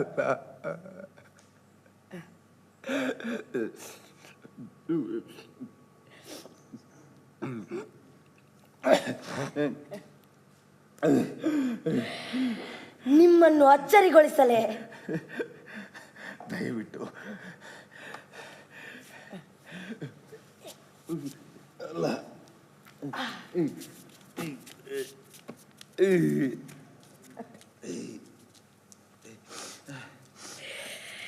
ಈಕೆ ನನಗೇನಾಗಬೇಕು ಗೊತ್ತೇ? ಸಹಾಯಕ್ಕೆ ಅಲ್ಲ, ಈಕೆಯನ್ನು ಕೇಳಿ. ದಯವಿಟ್ಟು ಹೇಳಿ. ಅವರು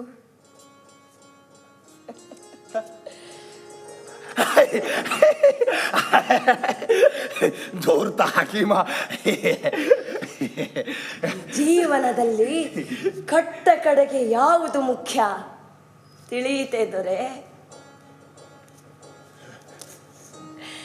ದಯವಿಟ್ಟು ಹೇಳಿ.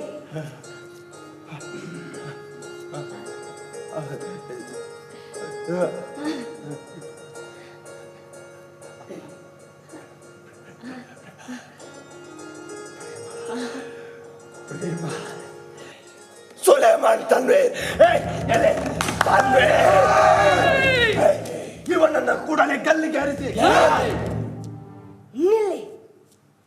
ವಿಚಾರಣೆಯಾದ ಮೇಲೆ ಗಲ್ಲಿಗೇರಿಸಬೇಕಾದರೆ ಗಲ್ಲಿಗೇರಿಸಬೇಕು. ಹಾಗೆ ಆಗಲಿ, ದಯವಿಟ್ಟು ಕ್ಷಮಿಸಿ. ನಾನಿನ್ನು ಹೊರಡುತ್ತೇನೆ. ಹೊರಡುವ ಮುನ್ನ ತಮ್ಮ ಸಂಭಾವನೆ ನನಗೆ ಬೇಕಿಲ್ಲ. ನಾನು ಕಡು ಬಡವ. ಇದೇ ಸ್ಥಿತಿ ನನಗೆ ಇಷ್ಟ. ನನಗೆ ಗೊತ್ತಿತ್ತು ಜೋರ್ತ ಹಕೀಮ. ಹೊರಡುವ ಮುನ್ನ ದಯವಿಟ್ಟು ದಾರಿ ತೋರಿಸಿ. ನಾನು ಹಿಂದೂಸ್ತಾನದಲ್ಲೇ ಇರಲೇ, ಎಲ್ಲ ಪರ್ಷಿಯಾ ಹೊರಟು ಹೋಗಲೇ? ಅದೆಲ್ಲ ನನಗೆ ಗೊತ್ತಾಗುವುದಿಲ್ಲ. ನೀವೇ ತೀರ್ಮಾನಿಸಿ. ಹೊರಟು ಹೋಗುವುದಾದರೆ ಈ ಮಯೂರ ಸಿಂಹಾಸನ ಮತ್ತು ಕೊಹಿನೂರು ವಜ್ರವನ್ನು ತೆಗೆದುಕೊಂಡು ಹೋಗಲೇ? ನಾನು ಹಿಂದೂಸ್ಥಾನದವನು. ಇಲ್ಲಿನ ನೆಲ, ಜನ, ಸಂಸ್ಕೃತಿ ನನ್ನನ್ನು ರೂಪಿಸಿದೆ. ಈ ವಜ್ರ ಮತ್ತು ಸಿಂಹಾಸನ ನಮಗೆ ಬೇಕು.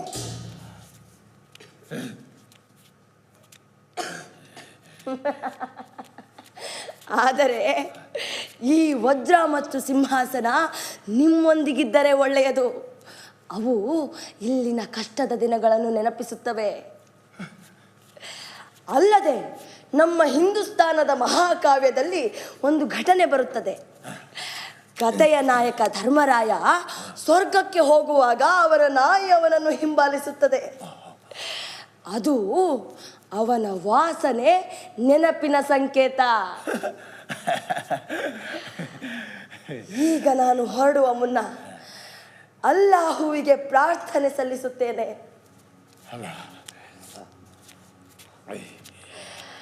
ಜಗತ್ತಿನ ಚಕ್ರವರ್ತಿಯಾದ ಅಲ್ಲಾಹು, ಈ ಬಡ ಹಕೀಮನಿಂದ ತಪ್ಪಾಗಿದ್ದರೆ ಕ್ಷಮಿಸು. ಮನುಷ್ಯರಲ್ಲಿ ಚಕ್ರವರ್ತಿಯಾದವನಿಗೆ ನೀನು ಸೃಷ್ಟಿಸಿದ ಜೀವಕೋಟಿಗಳ ಬಗ್ಗೆ ಅಭಿಮಾನ, ಕರುಣೆ ಇರಲಿ. ನೀನು ಸೃಷ್ಟಿಸಿದ ಜೀವರಾಶಿಯೇ ತಮ್ಮ ಚಕ್ರವರ್ತಿಯನ್ನು ರೂಪಿಸಿಕೊಳ್ಳುವಂತಾಗಲಿ. ಚಕ್ರವರ್ತಿಯ ಸಾಮಾನ್ಯತೆ ಮತ್ತು ಸಾಮಾನ್ಯರ ಘನತೆ ಪರಸ್ಪರ ಸ್ಫೂರ್ತಿ ಪಡೆದು ಜೀವಿಸುವಂತಾಗಲಿ. ಅಲ್ಲಾಹು, ನೀನು ಕೂಡ ಎಚ್ಚರ ತಪ್ಪದಂತೆ ಈ ವಿಶ್ವಚಕ್ರ ನಿನ್ನನ್ನು ಜಾಗೃತಗೊಳಿಸುತ್ತಿರಲಿ.